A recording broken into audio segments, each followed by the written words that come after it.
Hello, hello, hello. How's my good people in the world of the Book of the Face today?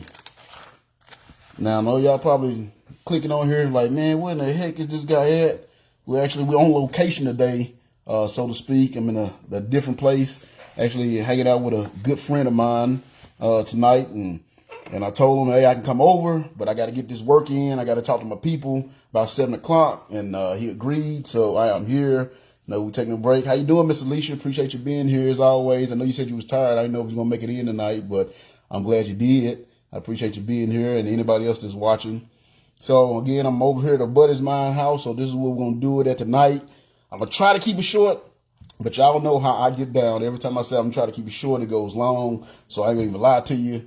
We just going to see, we're going to have to just see how this thing flow, so to speak. You know what I'm saying? So, I am at a different location, and actually, as I'm about to just go ahead and jump into it because we really don't have a review because this is a whole different sermon than what we was going over last week.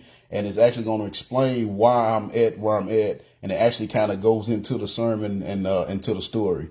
So tonight is going to be a little different. Y'all know, first of all, let me thank y'all for the birthday wishes and the well wishes and everything. I really appreciate it, man. Yesterday I had a blast. Like, that was, honestly, I think it's probably the best birthday I ever had. And I did old people stuff. You know, I started off, you know what I'm saying? I started off with 3 hours of prayer like I always do. I did give me some good nookie. So if y'all was wondering, that did happen. I still got it even though I'm 45. So don't worry about that. Then of course, I woke up, went out soul winning, went, preaching for a couple of hours. Then I went to a baby shower because it was one of my daughter's friends is having a baby. One of the girls that we knew when we first came here, we've been knowing, she's like an extended daughter. She had a baby. She wanted me to pray over her in the baby shower. So I went and did that. And then we went out with the family. And so it was good, man. We just had a long, good day. And I really enjoyed myself. And I appreciate all the love y'all gave, all the birthday wishes and all that good stuff. I really do appreciate that. So it was good. And now I'm over here. Like I said, I'm on vacation this week. So a friend of mine was in need. So I wanted to come and talk to him for a little bit and do some counseling with him. But also, I know we need to get this work done tonight because I was wanting to bring this message. And this message actually surrounds him. So again, like I said, this message is going to be a little different from what I normally do. Because y'all know we've been studying over the book of Samuel, 1 Samuel. We've been going over obedience and blessings, or curses and disobedience and curses. We've been doing that for the last few weeks. So with me being my birthday, and me being on vacation, I preach Sunday night at the church. And I always do that. I do that for my birthday, and I also do that for my spiritual birthday. I preach at the church, which is what I did Sunday. So this sermon here is going to be the sermon that I brought forth at the church last night, and I'm bringing it for you guys tonight. Now, again, it's going to be a little different from what I normally do. Normally, I just give you the Bible verses, and we just kind of jump into it, and I start going through the sermon. But tonight is going to be a little different. It's a little different. It's a little bit different of a sermon as well. So tonight is going to be in 3 parts. First part is I'm going to give you some background on how the sermon kind of came about. And like I said, while I'm in the location I'm at tonight, I'm going to give you a little bit of background on that so y'all can understand the significance of the sermon. Then I'm going to give you my introduction to the sermon. And then the points are just going to be like 2 little points, but I'm not going to preach them. They're going to be just like 2 little points, little statements. So that's how we're going to go tonight. It's going to be a little bit different than what you guys are used to, but I really think you'll enjoy it. But more important, I think a lot of people will be helped by the sermon, which is why I wanted to bring it. So with that being said, tonight we're going to be, instead of being in 1 Samuel, we're actually going to be in 1 Corinthians chapter 13. We're going to be on 1 Corinthians chapter 13, and we're going to be in verses 1 through 13. So before I get ahead of myself, of course, for you new people, anybody that may be watching and never watched before, I'm John Stewart on behalf of Lost Sheep Ministries, sponsored by River Lake Baptist Church, and I'm here to bring y'all a message tonight. Message tonight on love is what we're going to talk about. So if you know your Bible, you know 1 Corinthians chapter 13 is the biblical definition of love. And that's what we're going to be talking about tonight. We're going to be talking about love. So I think a lot of people will be helped by this. So I hope y'all, I know there's a couple of people in here that's always here, Miss Alicia, by my faithful member. And I can't see who else because it only gave me her bubble. But I believe if you come in here, it's not by mistake. And I believe you stay, that you'll really be able to be helped by it. So again, the sermon is going to come tonight from not 1 Samuel, that's where we was at. 1 Corinthians chapter 13, verses 1 through 13. And again, this is the biblical definition of love. This verse right here whenever I perform these verses, whenever I perform a wedding, these are the verses I always use. This is what because during the wedding, there's a point where you give a charge, where the pastor who's officiating the wedding is giving a charge to the bride and the groom. And this is the charge that I always give people to find real love in their relationship. And this is the verses that I always use. Some of my favorite verses, especially when it's dealing with love. So I'm going to read that. I'm going to go ahead and pray, and then we're just going to jump into the lesson because there's a lot here. And I'm at my buddy's house, so I don't want to take too long. I really want to finish up within an hour if possible. I did it in an hour at church last night. I usually take a little longer on here, but definitely I want to keep within an hour and a half so me and him be able to do a little bit more talking before I get out of here. So that's what I'm going to try, but I ain't making no promises, all right? So again, if you got your Bibles open, you want to read along with me. We're in 1 Corinthians chapter 1, 1 Corinthians 13, chapter 13. I'm going to read to you verses 1 through 13. And again, this is the biblical definition of love, and that's going to be the topic of our sermon tonight, love. Now, if this is your first time watching, y'all know I'm a King James believer. I believe wholeheartedly in the King James Bible. That's what I read when I read my personal reading. But I always like to do my lessons at the New Living Translation because it just puts it in regular English, and I don't have to break down everything and explain everything. So I'm not being a heretic or anything like that. I just really love teaching at the New Living Translation. I think it helps my people understand what's being said a little bit better. So that's why I'm reading at the New Living Translation. So if you're reading along and your Bible's not saying what my Bible's saying, that's the reason. So I'm going to go ahead and jump into the verses, read the verses, pray, and then we're going to jump into it. I'm giving you a little background on what's going on tonight and why I'm in a different location with a different kind of sermon. All right. So with that being said, I'm going to read 1 Corinthians chapter 13, verses 1 through 13. So then so the situation here is Paul, he's talking to the Corinthians is what he's talking to. And, Paul was the leader of the church. He started the church of Corinth. So basically he started the church of Corinth, then he left. And then you know how the churches, like churches is these days, you get these fake Christians in there and these fake church people, and they try to bring in all these extra rules and stuff. And they was really messing up the church. So when Paul sent this letter to Corinthians, he was correcting them because they were doing some stuff they weren't supposed to do. One of the things they was doing, I forgot to put my phone on silent. God dang it. I apologize, y'all. I used to put my phone on silent and I forgot to do it. So if it rings, I just hit it real quick, but I do apologize about the interruption. So one of the things that they was doing, they was arguing over which gifts was the better. You know what I'm saying? Some people wanted the gift of, and Paul told us that, look, some people are apostles, some are prophets, some are teachers, some do miracles, some have the gift of healing. There's all these gifts, but all these gifts comes from the Holy Spirit. So it really shouldn't matter what gift you have as long as you know it's from the Holy Spirit and you use it for the right reason. So that's what Paul was talking. So then he goes through the list of all these gifts, and then he makes this statement here, which is the statement on love. So that's kind of a little bit of background of where we at and how we got to this point. So where he starts talking about love. And basically, if you got your Bible like mine, it gives like a little subheading of what the paragraph is about. And the paragraph says love is the greatest. So he starts here, he said, first, however, and this is really kind of chapter verse 31 of 1 Corinthians 12, and then it goes through 13. But he says, first, however, let me tell you about something else that is better than any of them. So again, when we say better than any of them, he's talking about all these other gifts that people are always arguing over. He said, now, if I could speak in any language in heaven or any language in heaven or on earth, but didn't love others, I will only be making meaningless noise like a loud gong or a changing cymbal. He said, if I had the gift of prophecy and if I knew all the mysteries of the future and knew everything about everything, but didn't love others, what good would I be? And if I had the gift of faith so that I could speak to a mountain and make it move, without love, I would be no good to anybody. Now, if I give everything I have to the poor and even sacrifice my body, I could boast about it. But if I didn't love others, I would be of no value whatsoever. See, that's how important love is. He said love, and then he explains what real love is. And this is the verse right here, 4 through 8, is what I always use when I do my sermons for weddings. He said, love is patient and kind. Love is not jealous or boastful or proud or rude. Love does not demand its own way. Love is not irritable, and it keeps no record of when it has been wrong. It is never glad about injustice, but rejoices whenever the truth wins out. Love never gives up, never loses faith, is always hopeful, and endures through every circumstance. Love will last forever, but prophecy and speaking in unknown languages and special knowledge will all disappear. Now we know only a little, and even the gift of prophecy reveals little. But when the end comes, these special gifts will all disappear. It's like this. When I was a child, I spoke and I thought and I reasoned as a child does. But when I grew up, I put away childish things.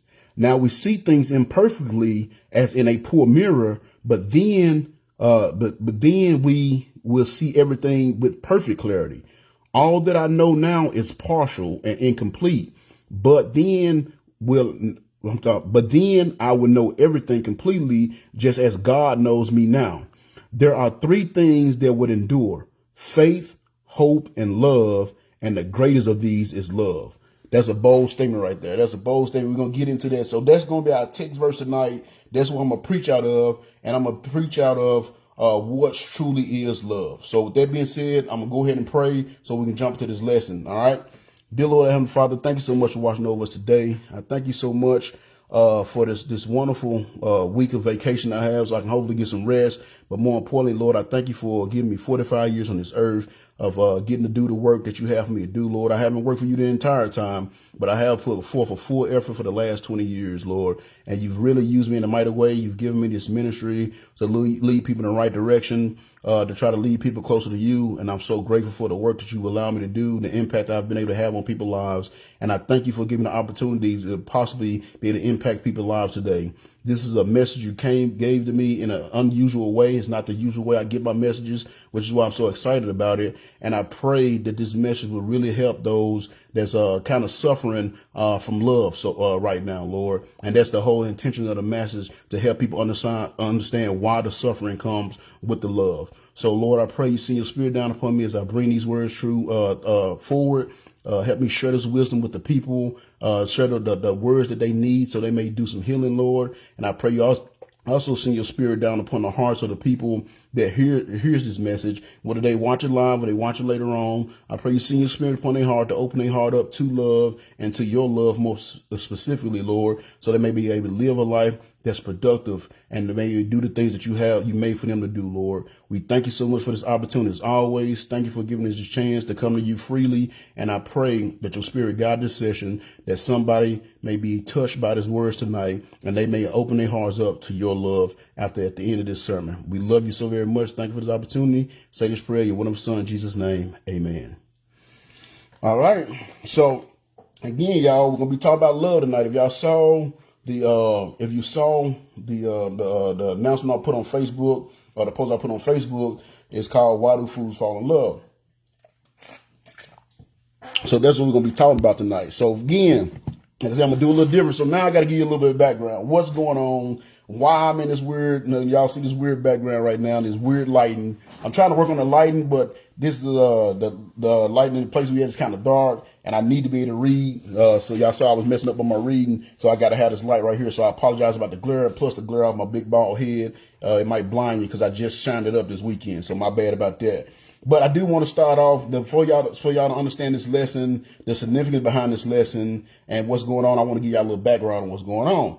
So again, I'm excited about this lesson because it came to me a little different way than the lesson normally come to me. Normally, when I put a lesson together, I'm usually like just read my Bible and I'll read a verse and I'll be like, oh man, that verse is tight. And then the Spirit start giving me ideas and I write them down. And next thing you know, I got a sermon. But this sermon here actually came about, it derived from a conversation I was having with a friend of mine.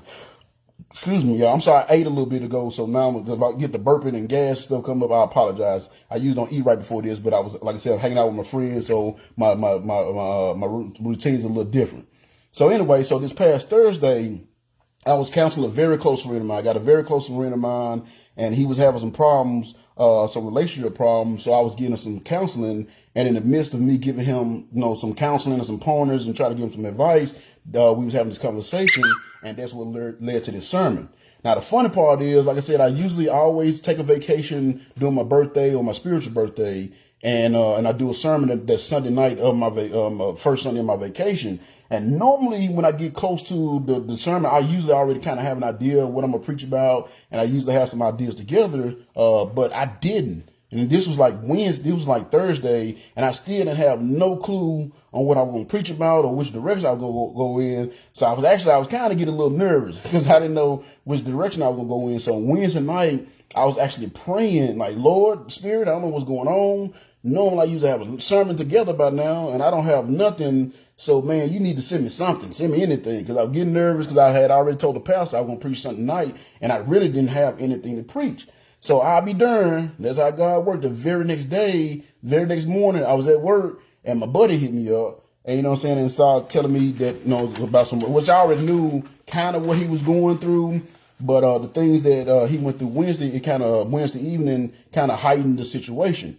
So now I'm not going to put all this business down the street and give you all the details, but you need to know kind of sort of what's going on in the background so you understand the sermon. So without giving you too many details, basically, friend of mine, a very close friend of mine, he had this girl. They've been together for like over 10 years. You know what I'm saying? They've been together for over 10 years. They've been living together for years. I think just about most of those 10 years, they've lived together at some point or another. And she was his first love, you know, and he wholeheartedly believed that they would be together forever. You know, that's what he had made a decision. Though he wasn't really keen on getting married, which that's a whole nother subject for a whole nother time. You know what I'm saying? He wasn't keen on getting married, but he did want to be with this girl forever. You know what I'm saying? And he thought they were going to be together forever. You know what I'm saying? And he did say he noticed over the last few weeks there's been kind of a change in the relationship. There's been little things that's been different, not normally routine or out of character, but he didn't really think there was a big deal about it. You know what I'm saying? But then he said out of the blue, this last few weeks, she decided, hey, I don't want to be with you no more. Just out of the blue, she started staying with a friend instead of coming home. And then Wednesday, while he was at work, she kind of came in while he was at work and moved her stuff out of the place. You know what I'm saying? Now, of course, this came as a complete shock to him, because they had just re-signed their lease. They had just renewed their lease not even like a few weeks ago. And again, he thought that they were going to be together forever. He didn't have no clue that anything was going on, that she was unhappy in a relationship with her. You know, and what makes it worse, the worst part about it, that me and him was talking about this earlier, is he don't know why. You know what I'm saying? He still don't know why. And she actually is refusing to kind of tell him like why she want to leave or what's going on. And that hurts even more. So, of course, he's destroyed by it. Because to him, it was completely out of the blue, and he didn't see anything coming. And you know what I'm saying? So he has no clue as to why it was going on. Now, realistically, and I told him this earlier, I said, realistically, 9 times out of 10, it wasn't out the blue. There was something going on that he maybe didn't see. Because y'all know how us men are. We don't pay attention to anything, and we don't pick up on your context clues, and we don't play private eye detective. And y'all women always want us to be psychic and guess your mind kind of thing. So I told her, I said, realistically, with the way things are going, there was probably something there that you didn't see. I said, honestly, the fact that you don't have a clue is probably why she's gone. Because you don't have a clue why she's gone. That's probably why she's gone, because you don't have a clue. Because that's how y'all do. Because y'all some fickle creatures for whatever reason. You know what I'm saying? So that's what we kind of discussed, and I told her that it's probably the reason why she's gone is because you don't have a clue. But I'm pretty sure it was something there. But of course, we're just guessing, because I have no way of knowing without talking to her. And I talked to her, and she's a nice young lady, and I've talked to her before, and I think she'll be willing to talk to me at some point. But I haven't talked to her, so I don't know. I don't know her side of the story. I just know his side of the story. And according to his side of the story, of course, this is out of the blue, and he don't know why she's gone. So fast forward, he reaches out to me Thursday morning. Of course, he's heartbroken. And we start going back and forth through text, and I'm trying to give him some words of encouragement that he needs to keep going, because I know how he's feeling, because like, again, he thought this is going to be his girl forever, so in the midst of going back and forth, he actually asked me a question, and that's where the sermon came from. So in the midst of going back and forth, he asked me a question. He's like, why do people even fall in love? And he made the statement that because of how bad it hurts right now and how much pain he's going through, he don't even feel it's worth it. And man, I had to say, man, that hurt my heart to hear my friend talk like that about love, you know what I'm saying? But at the same time, I started thinking, like, how do I even answer that question? Like, where do you even begin to answer the question, especially if you know love and you know what real love is and you know true love, you know all about love. How do you even begin to answer that question? So I did text him back immediately. I told him a few things, I gave him a couple of generic statements, But in reality, I didn't give him the full answer. You know what I'm saying? The answer on love. Now, if you know your Bible, you know what I'm heading to with this, but I didn't give him the full answer. And I admit that. I gave him the answer that I could give him that was more of a generic answer, but I didn't give him a complete answer because I couldn't give him the complete answer. And I'm explaining that in a second why I couldn't. You know what I'm saying? So what I did say, because I say I wanted to give him something to try to help him, deal with the situation he's going to.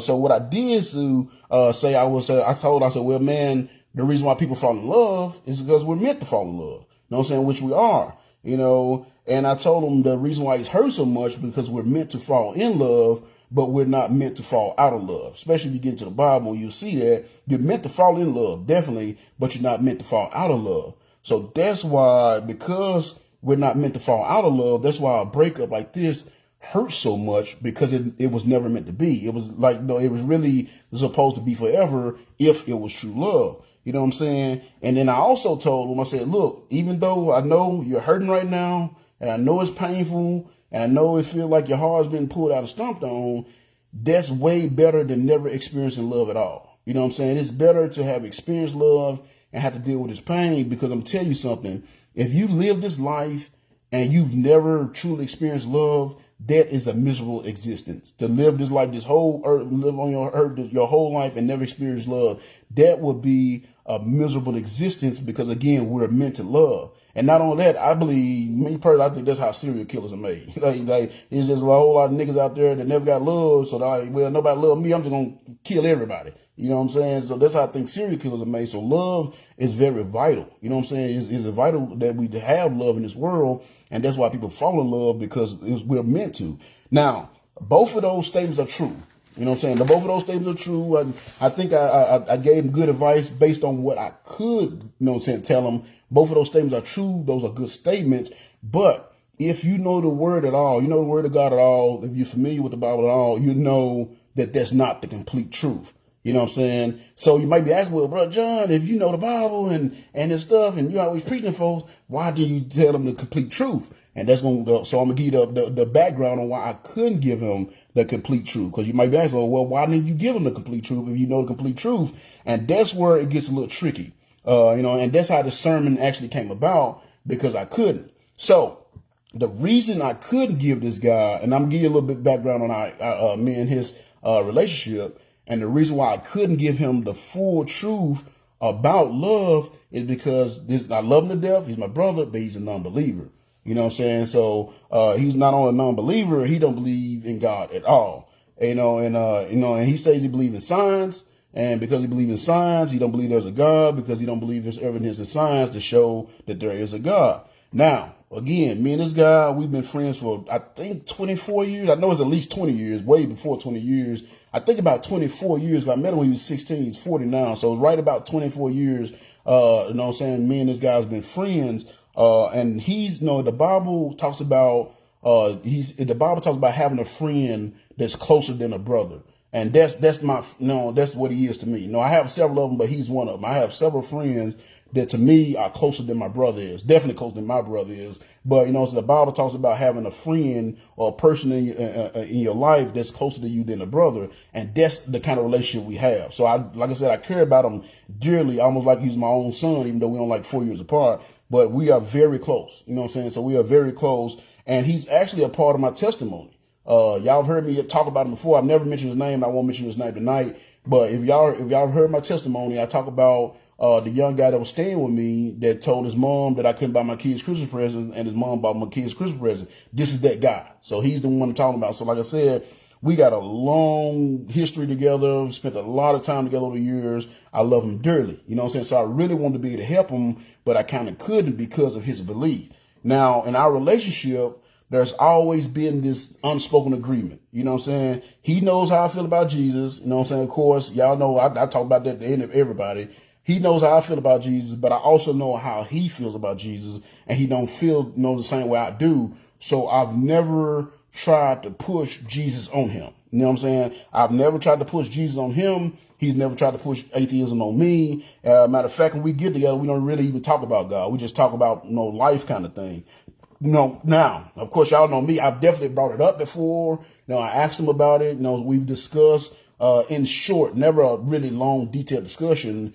But we've discussed, in previous conversation, why his convictions about there not being a God is so strong, kind of thing, and why he believes he's not real. We have discussed that. I've told him how I felt about it, and I've told him several times I'm praying for him. I hope the Lord to get a hold of his heart, kind of thing. But I've never tried to debate with him. I've never tried to debate with him, and I've never tried to show him that science actually do prove. Like, no, there's this guy named Ken Hoving, and he's really good about showing how science actually proves there is a God. You know what I'm saying? So I've never like, man, you need to look at Kent Hoving and look him up, and you'll see you'll see the light, kind of thing. I've never pushed it on him. You know what I'm saying? I've never done that to him because I respect his belief, he respect mine, and I don't want to push him too far to where he won't even deal with me, because now he, at least, even though I'm a preacher, he allows me to be in his world. You know what I'm saying? Because I don't preach at him. I just listen to him. Whenever he got problems, I listen to him. And that's actually why he reached out to me.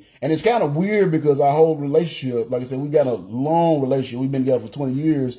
And most of our relationship has been based on, us spending time together and me giving him advice at certain points in his life to help him get to certain places. And it's funny because he'll listen to me about everything. Like, I can tell him anything on anything else, and man, he take my word 100%. Don't doubt it all. Except when I talk about God, he don't listen to me about God. But again, I don't push it. You know what I'm saying? So, and it's crazy because we have so much in common that me and him can sit and talk for hours. Like, we can sit and talk for hours. It's not even, won't even blink. Like, we actually, a lot of times we get together, even like tonight, we have to put a timer on because we both be having places to be, and we can sit and talk for hours and not really bring up God. And he's the only person that I can do that with. Because y'all know me, I told you before, if I talk to you more than 10 minutes, we're going to talk about God. But with him, with our relationship, we have so much history together and we have so much in common that we can talk for hours and not really bring up God. So that's why I say I've never really pushed it on him. I never debated with him, anything like that.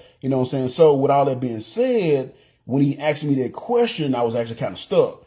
Like I said, I did give him some generic answers but I was actually kind of stuck because I think this is the first time in our 20-year relationship where I was actually at a conundrum where I really couldn't give him the advice I wanted to give him, or I really could give him the answer I wanted to give him without violating our arrangement and preaching to him. Because, you know what I'm saying? And he actually mentioned it. He kind of brought me on conviction because he actually mentioned me a few weeks ago. He said, man, that's why I love, getting advice from you, because I know you love God, but you never try to preach to me. You just listen. And I want to keep being able to do that. You know what I'm saying? Because I want him to keep coming to me. I want him to keep knowing that I'm there for him no matter what he believes in. And I want the world to know that. I want all of y'all to know that. I don't care. Like, I want y'all to believe in Jesus Christ, of course, but whether you believe in Jesus Christ or not, that don't mean you can't come to me for advice or whatever. I just try to keep it generic like I've always done with him. But again, that's why I can only give him a generic answer, because I couldn't give him the full answer as to why people fall in love unless without talking about God. You know what I'm saying? And that's why I can only give him half the answer, because there's no way I can't advise anybody about love. I can't talk about love, or somebody can't even begin to understand love without knowing God. You know, and the reason why, because if you look over the book of John, I believe it's John chapter 4. I should have looked it up before, but me and my buddy was talking, I didn't have time to do so. But I think it's believing in John chapter 4, it makes a statement that God is love. You see what I'm saying? So you can't even talk about love or really understand love without knowing God. It's impossible, or at least bringing God into the conversation. But again, that would break our agreement. So that's why when I said I could give him the whole answer, I can give him these generic answers, which they were true. And I didn't lie to him. I just didn't tell him the whole truth. So, you know what I'm saying? But again, you can't really talk about love or understand love without knowing God. So in actuality, by him choosing to deny there is not a God, he's actually choosing to deny himself the opportunity to have true love, to know true love. You know what I'm saying? And you know what I'm saying? And I can't tell him, but I can't really tell him that because of our arrangement. So that was kind of what's going in my head when he answered me the question. That's why I was stuck. You know what I'm saying? So that's when so I was going through that and I was thinking like, man, I really can't answer this without preaching to him, but I don't want to preach to him because I don't want to push him away.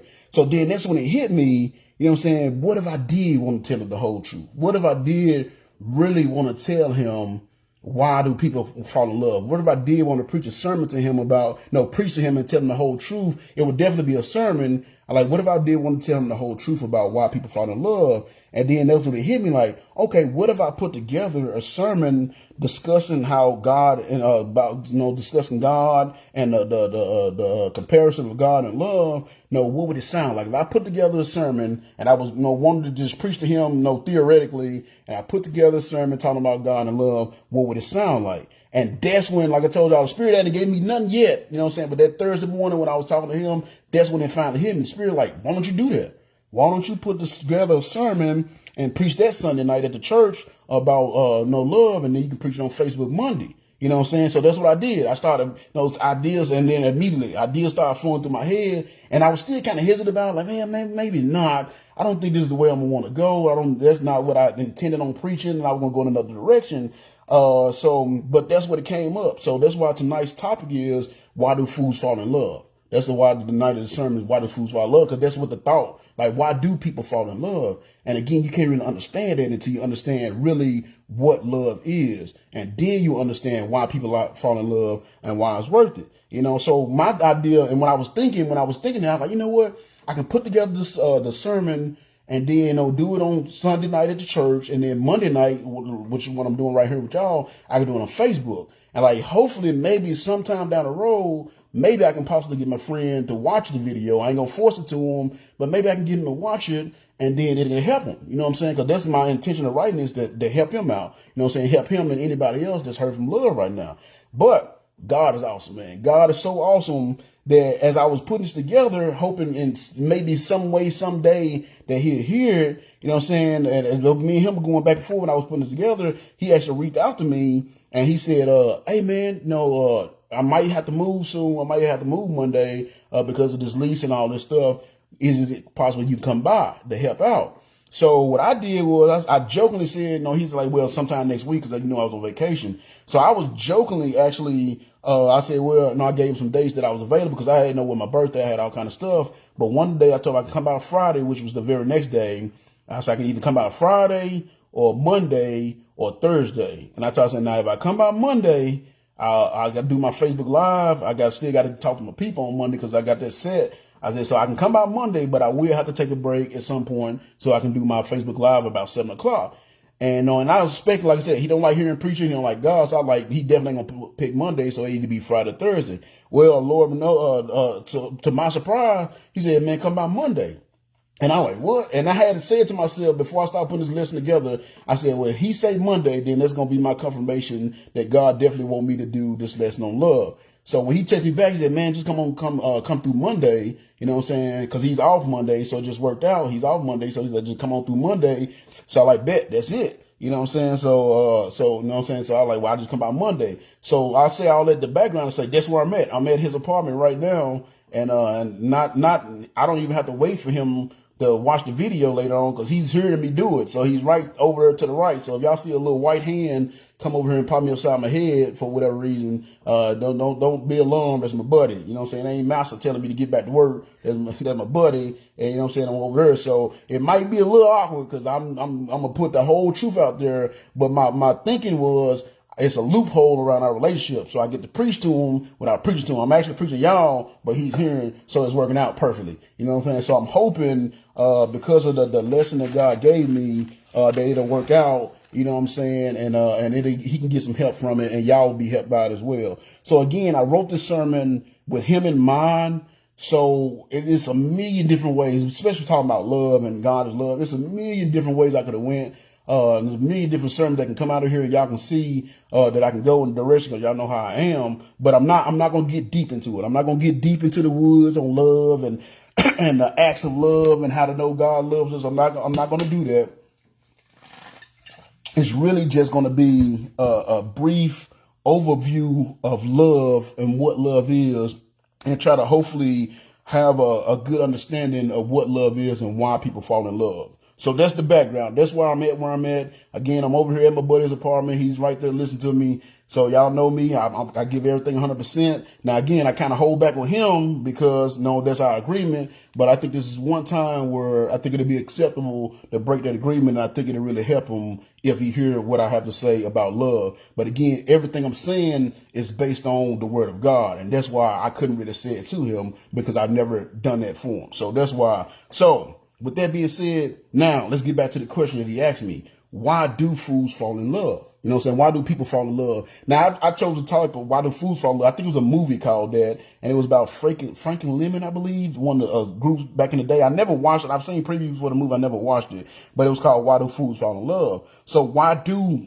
people fall in love? Why do fools fall in love? So in order to be able to understand that, first we have to know and have an understanding of what love is. You know what I'm saying? Now, in love's simplest term, the simplest definition of love is, God. You know what I'm saying? God is love. Like I said, you go in John chapter 4. I can't remember the exact verse. You look it up. That way you can read your Bible. But if you go over to John chapter 4, it explains, it says God is love. And to be honest, and again, I told my buddy, told him earlier that I was going to do this lesson. And I know it's going to be probably at least a million things I say that he's not going to agree with, but I'm going to say them anyway, because again, I'm not preaching to him, I'm preaching to y'all. He's eavesdropping. So that's on him. You know what I'm saying? But again, the simplest definition of what love is, the true answer to love is God is love. That's what God is. God is love. And in my opinion, I don't believe that you're ever going to be capable of truly knowing love or displaying true love without knowing God. And that's my personal opinion. I don't see how it's even possible that you can do so. Now, let me explain. Why do I say it? Let me explain. Because in order to truly love someone, the only way you can truly love someone is you have to be able to first love yourself. But you can't love yourself without knowing God. You can't do it. You know what I'm saying? Because when we look at ourselves in the mirror, a lot of time when we look at ourselves in the mirror, the only thing we focus on is our flaws. You know what I'm saying? The only thing we focus on our flaws. We know our evil intentions. We know our flaws. We know the terrible stuff that we do. You know what I'm saying? So when we look in the mirror, the only thing we see is our imperfections. You know what I'm saying? And we expect that's what God sees as well. And we expect that's what everybody judges us by. They don't see our good faults. They only see our imperfections, because that's all we see. So the same standard that we judge ourselves by, if we don't know God, we only judge ourselves, and we don't realize we do that. We only judge ourselves, all of our actions, and the way we judge ourselves is off our imperfections. And because we judge ourselves based on our imperfection, we believe that everybody else does the same, and they really don't. You know what I'm saying? That's us. That's our own conscience messing with us, so to speak. They don't. But in reality, especially when you're dealing with the thing of God, in the eyes of God, no matter how many imperfections you have, no matter how terrible you are, no matter what a big piece of crap you might be with corn hanging out of you, in God's eyes, you're still perfect. You see what I'm saying? See, God doesn't care if you're really good looking or you ugly. You know what I'm saying? He blesses everybody the same. He don't care if you're perfect or not. He blesses everybody the same. I'm here preaching tonight because I woke up this morning the same way that y'all ugly people woke up this morning. You know what I'm saying? By the grace of God. You know what I'm saying? My handsome self woke up and y'all woke up too, because he blesses us both. It don't matter. You know what I'm saying? I'm not playing. Y'all ain't that ugly. I'm just playing. You know what I'm saying? But again, I woke up the same way this morning, the same way you woke up this morning, by the grace of God. Whether people recognize it or say what it is or not, most people, they just say they woke up when they woke up. I remember this one time when I first gave my life to God, I was dealing with this guy, this credit collector, and they was calling me. So every time they called, I just started preaching about God. And I was talking to this one guy, and he said, we talked about that. I said, God woke you up this morning, because he didn't believe in God, obviously. And he said, God didn't wake me up this morning. My alarm clock woke me up this morning. So I'm like, man, I hate you feel that way. You know what I'm saying? And I told him I still ain't paying you anyway. Click, kind of thing. But, we wake up. God don't care about your imperfection.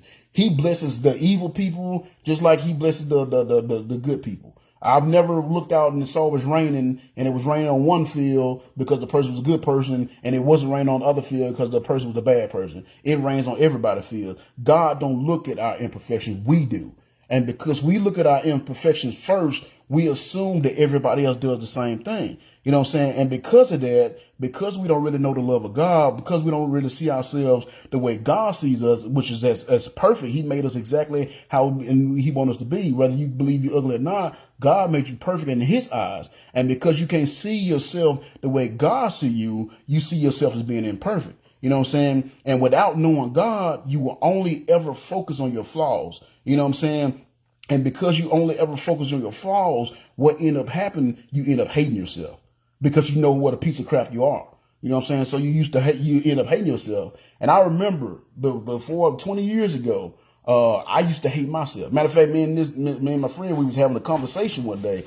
I used to hate myself back in the day. Before I started serving God, I really used to hate myself. You know what I'm saying? I hated my size because I was big as hell. I hated my color because I'm not only black, I'm blackity black. I'm surprised y'all can see me with this black background right here. I'm surprised I'm just blending up. I could probably only seeing my glasses and my teeth as I'm talking to you. You know what I'm saying? I used to hate how dark I was. I used to hate my demeanor. You know what I'm saying? When I say about demeanor, I'm very a forgiving person. I'm not very aggressive. You know what I'm saying? I'm not a very aggressive person. Now, you know you ain't going to want to run up on me, but I'm not very aggressive. And see, where I was from, North Memphis, that constitutes you as being soft. You know what I'm saying? If you're not aggressive, if you're not willing to fight at the drop of a hat, then you soft. You know what I'm saying? So people used to think I was soft back in the day because I wasn't a fighter. Now, everybody else in the hood, you know what I'm saying? You looking the wrong way, especially like my brother. You looking the wrong way, man, you might lose your life. You know what I'm saying? You might lose your life because you looked at somebody the wrong way, or you said the wrong word, or you accidentally scraped their shoes or something stupid. That wasn't me. You know what I'm saying? Me, even though I'm a strong dude, I'm a big dude, I don't look for my power or my strength to get me out of situation. I look for my words and wisdom to get me out of situation. Now, if it come down to it, we can get down. Don't get it twisted. I can get down with you. You know what I'm saying? But I'd rather not because it don't really solve anything. So again, I used to hate that about myself because everybody else around me was so aggressive. They were so mean. And I was just this nice dude. You know what I'm saying? I used to hate my size. I used to hate my color. But now that I know God, I love my size. You know what I'm saying? I love who I am. I love how big I am because I love when I walk in a room and motherfuckers get, you know what I'm saying? They clench their purses. You know what I'm saying? They clench up. You know, dudes don't come to me unless I come to them first kind of thing. I love that. I love the intimidation factor I have because I have to protect my family. You know what I'm saying? I have to keep myself protected and I have to protect my family. And you're going to think if you see me and you don't know me, even with my glasses, you're going to think twice before you run up on me. You know what I'm saying? And I know this personally because I've had people tell me that. I had this white guy, they say it all the time, like, man, I hate to run into you in a dark alley. And that always pisses me off because I'm like, nigga, I'm just as dangerous in a light alley. It don't matter what the light's setting in. If you run up on me, we're going to have a problem. I don't care if it's dark alley or a light alley. I'm just as dangerous, not even more dangerous because I can see better. You know what I'm saying? But I always get that, man, I hate to run up on you in the dark alley. And I always tell her, you better hate to run up on me in the light alley too because I'm still going to throw them hands with you. You see what I'm saying? But again, it just shows how intimidating I am. And anybody know me, I'm the nicest guy you ever meet. You know what I'm saying? Unless you do piss me off, then you don't want to deal with me if I get pissed off.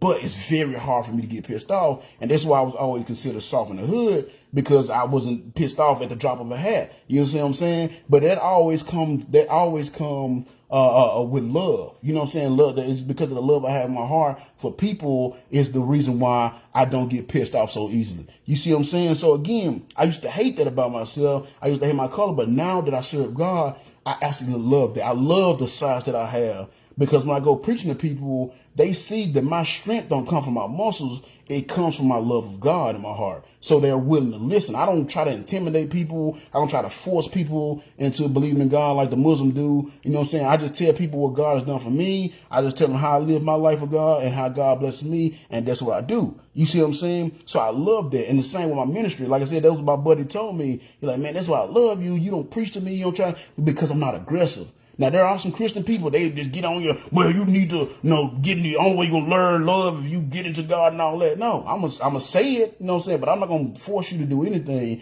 And that's why I think I'm been so successful in my ministry because I don't judge people, you know what I'm saying? Because I know the terrible stuff I've done in my life. I don't judge people.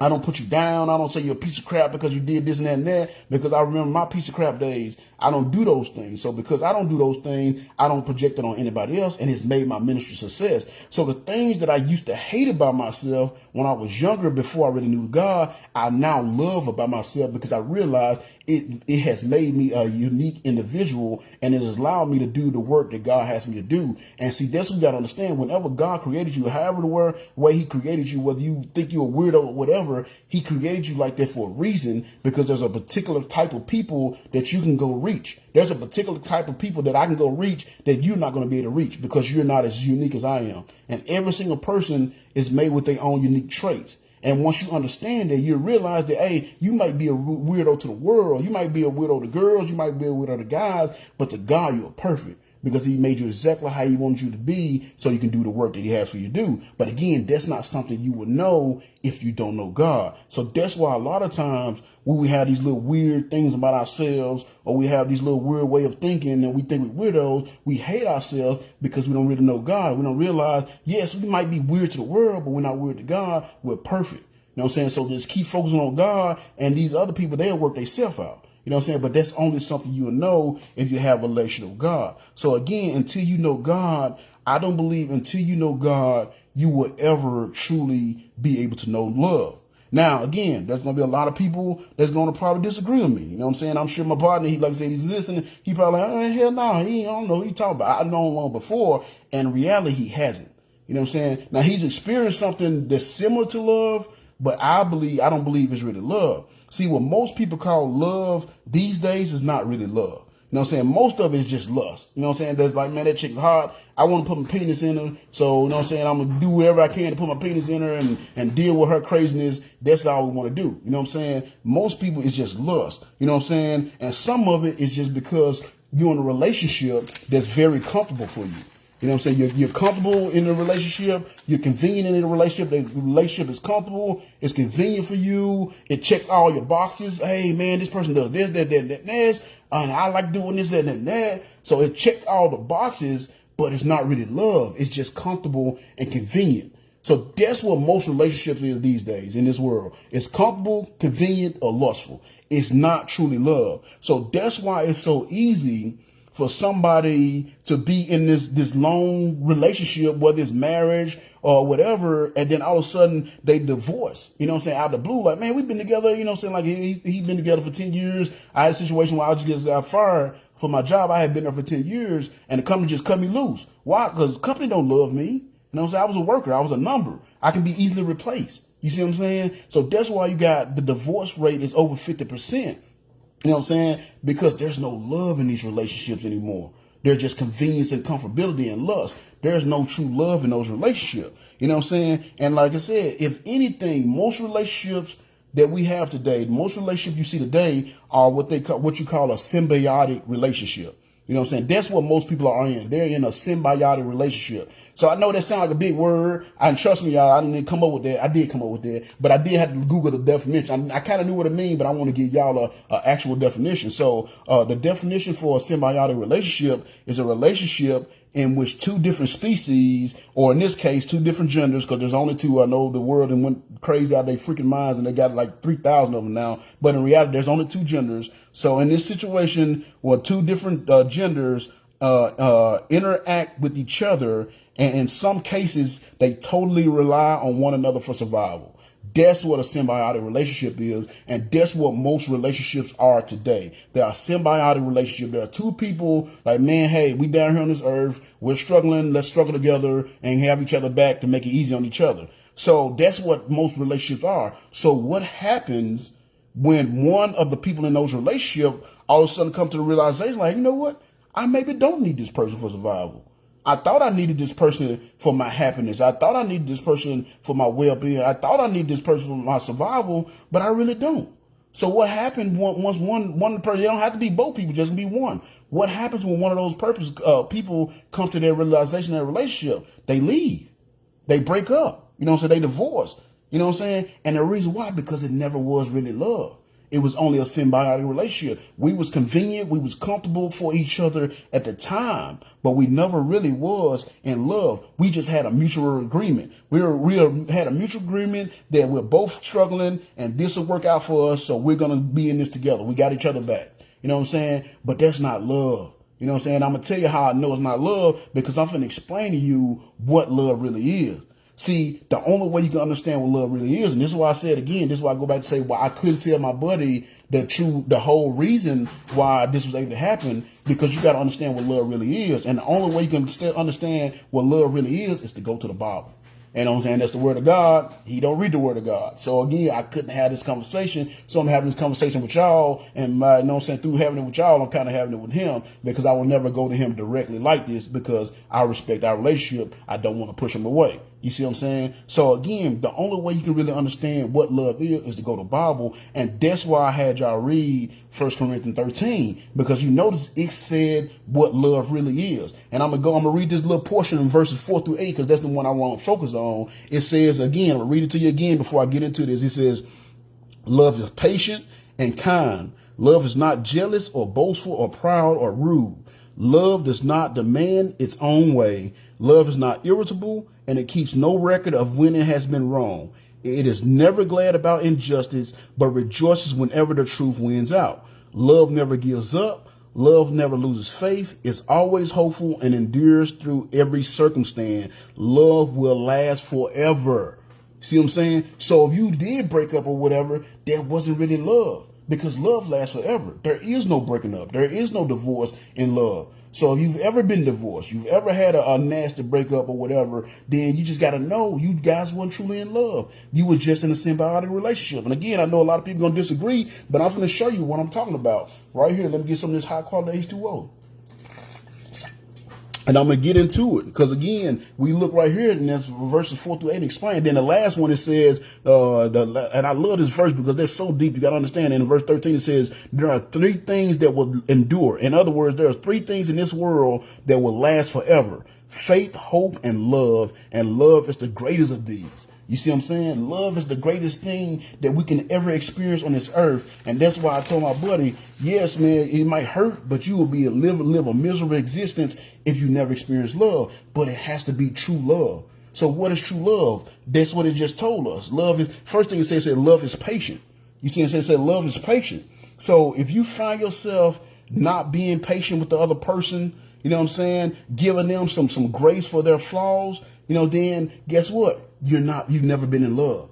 You know what I'm saying? If everything that person do just irritates you, then you're not really in love. Now, y'all know me and my wife, we've been married for 20 years. You know what I'm saying? That lady's a saint for staying married to me for 20 years. If anybody know me, now y'all get the preacher side of me and the nice side of me, but man, I can be a handful, bro. Like, I'm pretty sure I'm a little OCD. I might be a little ADHD or sometimes, but I can be a handful. I gotta, you know what I'm saying, have stuff, certain ways and certain things I like and certain things I don't like. I don't change a lot. You know what I'm saying? I'm very routine. You know what I'm saying? So it can be hard to deal with somebody like that. And me and my wife have been together 20 years, you know what I'm saying, because we have patience for each other. I'm patient with her and her craziness, because she's crazy. She's back, you know what, crazy. And, you know what I'm saying, she's patient with me and my ways and my routine, you know what I'm saying? And we give each other grace. And I'm going to let y'all know we give each other grace because of our flaws or whatever. And I'm going to let you know right now, she hands down, she wins the patient area. You know what I'm saying? She's very patient with me, and she wins. She has way more patience than I have.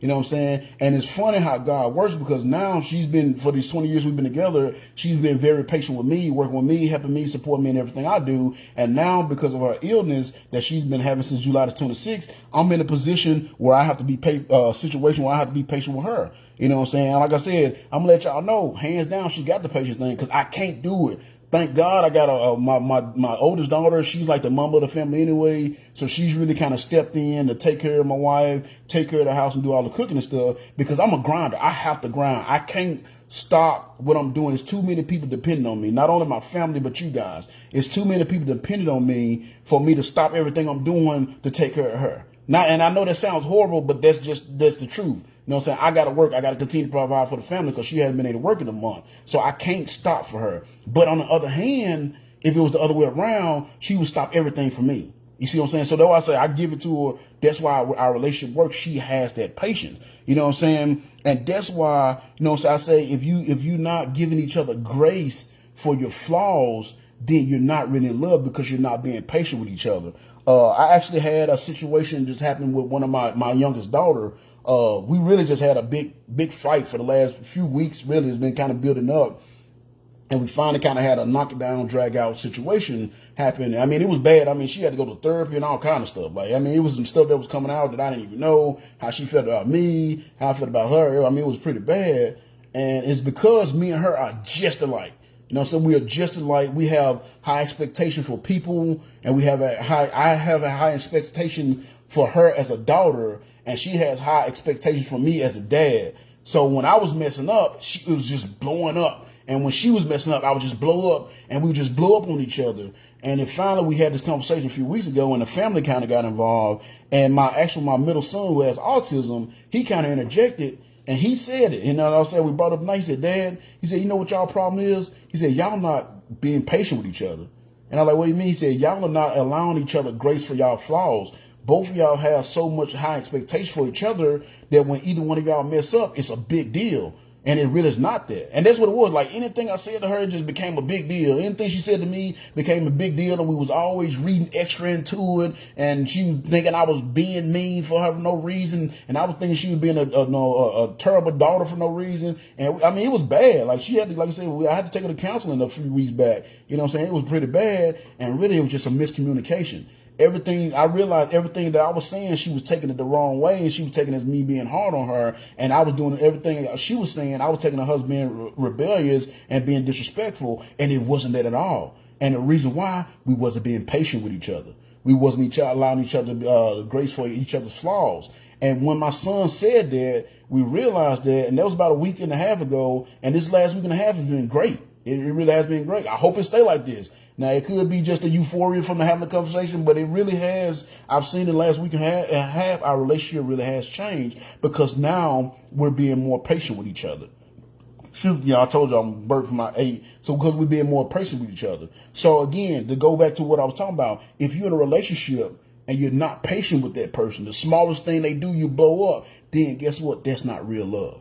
That's just a symbiotic relationship because you'll be patient with that person and know that, yes, they're imperfect, but they're trying. You see they're really trying, and it should be vice versa. That's a real loving relationship. So, again, that's love. Next thing it says love is kind. So if you can't be kind in your relationship, if everything you with this person and everything you say is negative, you always got to say some negative thing. No matter what they do, they can never do right. That's why I knew, like, when I got fired from my job that I was at Albemarle, I knew the writing was on the wall because for a while, like the last few weeks leading up to me getting fired, I can do no right in this guy's eyes. No matter what I did, I was doing stuff that had never been done for the company before. I was making all these huge strides, and no matter what I did to do, he couldn't say a good thing to me. You know what I'm saying? So I can tell that our relationship had soured, so to speak, and things were changing. So if you can't do right, if you can't be kind, if everything you say is negative or ugly, then guess what? That's not real love. If y'all remember over the book of Genesis, there was this guy named Joseph, and he had 12 brothers. Y'all should know the story if you read your Bible at all, but he had 12 brothers. And if you look at the relationship with him and his brothers have, it says that because he was dad's favorite out of the 12, so his brothers hated him. They hated him. And the Bible said that they never could say a kind thing about him. Everything they said about him was criticizing. They never said, man, Joseph, good job. They were always criticizing everything that he did. They could never say anything kind to him because they didn't love him. So if you're in a relationship with somebody and you find yourself always being ugly to them, always got something negative to say, never really building them up, then guess what? You don't really have love. You don't really have love. That's a symbiotic relationship. Another one, it says love is not jealous. You know what I'm saying? Love is not jealous. Now, it's two different kinds of jealousy. You got a jealousy that you have where you don't want your loved one showing somebody else affection. That's natural. That's when it's talking about jealousy, that's not what it's talking about. That's natural. You know what I'm saying? Because even God does that himself. There's several places in the Bible, especially in the Old Testament, where God said, I'm a jealous God. And he got upset because the Israelites was worshiping these idols. You know what I'm saying? So that's natural. If you really love somebody, you've given your all to somebody, you ain't going to want them giving their affection to somebody else. And God said that himself. He said, I'm a jealous God. So when he saw them worshiping these idols, he was getting pissed because he was jealous God, and we're made in his image. So of course we're going to have some jealousy in us as well. But when it says love is not jealous, it's not talking about that kind of jealousy. It's talking about the jealousy to where you don't want to see your partner doing better than you. You know what I'm saying? You don't want to see your friends doing better than you. You don't want to see your coworkers get a better promotion than you do. That's the kind of jealousy it's talking about. And that's something I've dealt with my whole life, because if you black, or you've been around black people, or you've been in the black community, that's a huge part of our problem in the black community, that jealousy. Because in the black community, you either number one or you're nothing. There is no number two. There is no support roles in the black community. If you're not number one, you're not nothing.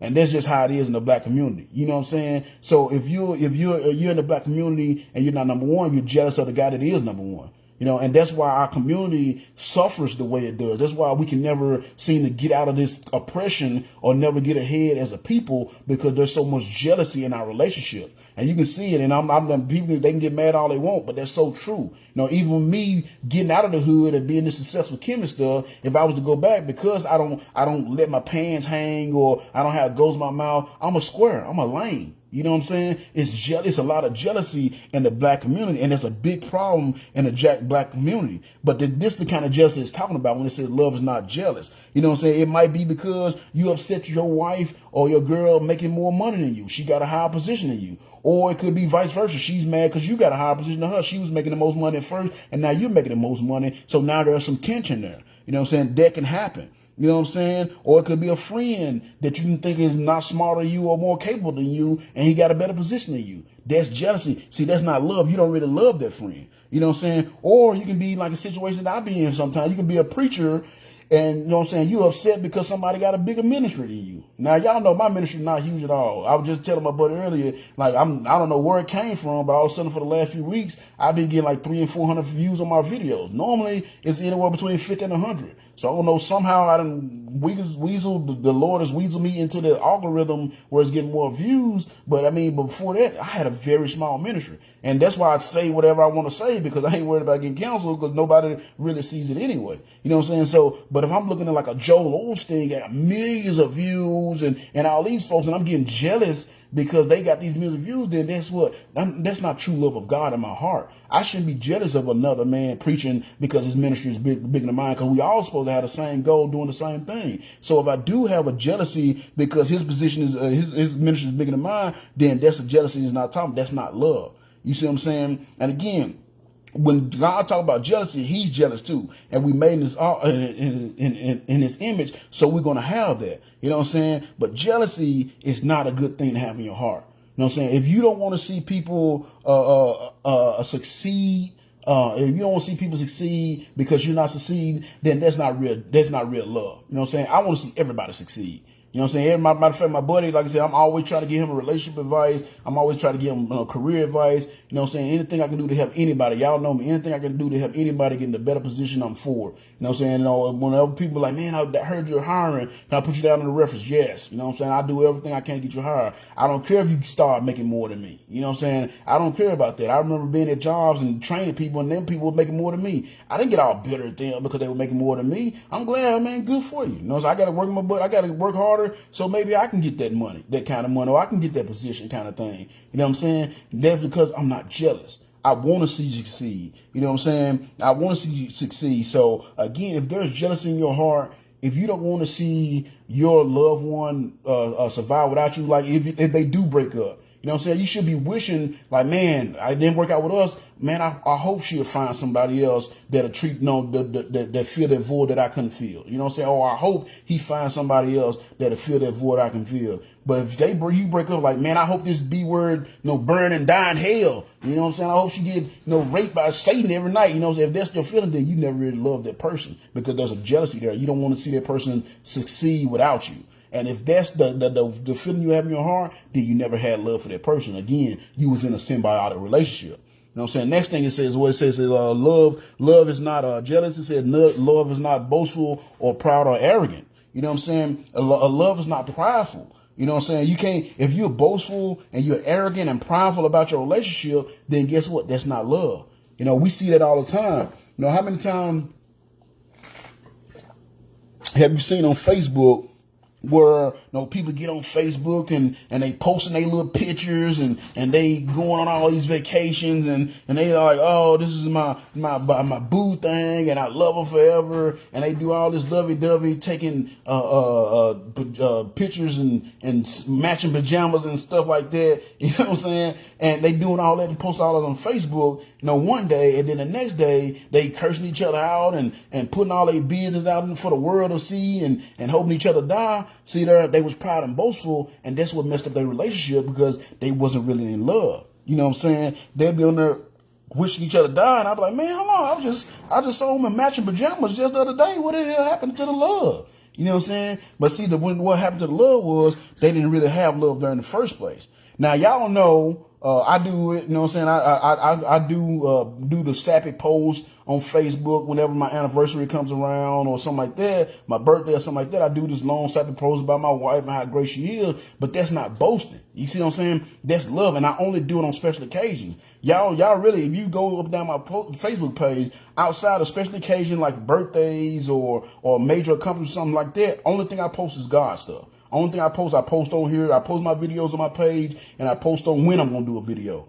Outside of that, every once in a while, people tag me in memes and stuff all the time, or maybe I see some kind of funny video relating to Jesus, I might tag posted on there, but I don't post a lot about my relationship with my wife. When we travel, I actually don't even like the people know that we travel till I got back, because a nigga might try to break in my house. You know what I'm saying? I don't see how when people like, oh, on my way to the airport, gonna be gone.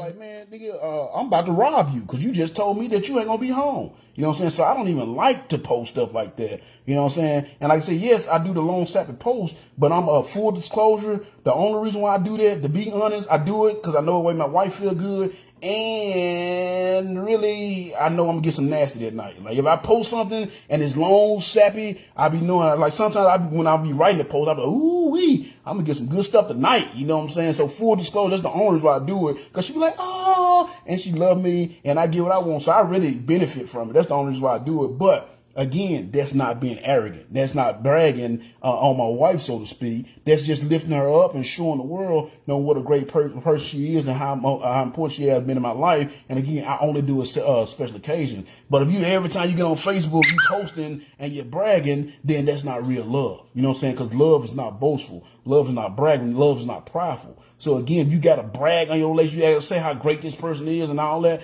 then that's not real love. So you got to understand that, again, that's not love. That's a symbiotic relationship.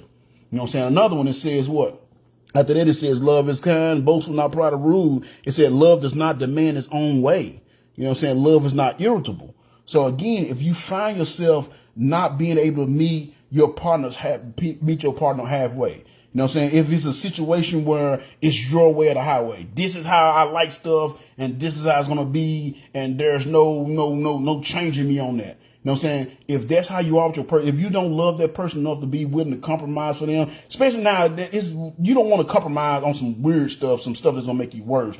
But if your partner is trying to get you to do something that's going to improve you, it's going to make you a better person, you know what I'm saying? It's going to make you a better person and improve you, or possibly improve your relationship, and you won't even do it because, you know what I'm saying, because that's not how you like it to be done, or because that's not your way, then guess what? That's not really love. You see what I'm saying? That's not really love, because see, there's going to be some friends or family in your life that you don't need to be around because they're holding you back. And a lot of times it takes your partner to see that. That's one thing my wife did when I first got in. She like, oh man, that person there. She was certain people. Now she never told me to stop messing with them, but there was certain people in my life that she didn't like me being around because she knew that they weren't good for me to be around. And eventually I saw it myself, and I did get away from them people. Not because she told me to, it's because I realized, like, man, it's not good to be around them people. Like, my brother's one of them. I don't spend a lot of time with my brother because if you know my brother, he's a horrible human being. I love him to death, and I'm there for him, but he has some horrible ways. He's a horrible human being, and if you spend a lot of time around him, he'll pull you down, kind of thing. You know what I'm saying? So it might be some family or friends in your life that you need to get rid of, and that's why that person wants you to get rid of a friend, but you're not willing to compromise because you don't really love them. You know what I'm saying? There might be some bad habits that you develop over the years that you need to get rid of, that person see that's not going to be good for you. You know what I'm saying? Whether it's like smoking cigarettes or drinking or drugs or something like that. You know what I'm saying? That the person see, hey, this is not a good thing for you, but, they want you to get rid of it, but you're not willing to compromise.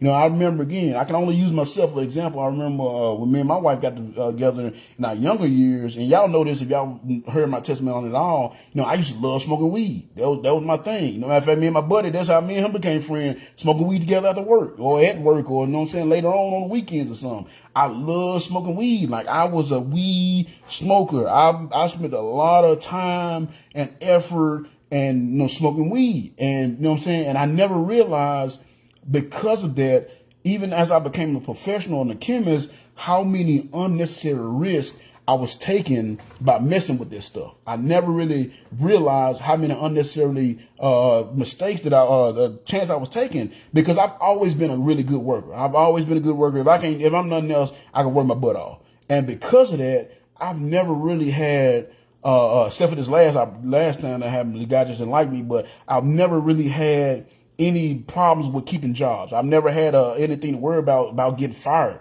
The only way I can possibly get fired is if, you know what I'm saying, I, you know, failed a drug test. That's really the only way, because it wasn't going to be on my work or something like that. You know what I'm saying? So me smoking weed was putting me in a position where I may possibly not be able to provide for my family. You know what I'm saying? And my wife, was my girl at the time, but then eventually my wife, she hated that I smoked weed. You know what I'm saying? She couldn't stand that I do it. And I knew that she didn't like that I did it, but she never tried to force me to stop. She did demand her way. It wasn't no, hey, you better stop smoking weed or else. You know what I'm saying? She never demanded her way. You know what I'm saying? Because like I said, she was patient with me because she really did love me. But she did let me know that she wasn't happy with the situation. I remember this one time, matter of fact, especially when I was selling, I remember she told me, she said, you know, I know you always see these people, these girls, and they down and they gotta get locked up for selling drugs. They like, I'm gonna be waiting for you to get out. She said, I'm gonna let you know right now, Negro, if you ever get in trouble selling weed or smoking weed or some kind of drug related problem,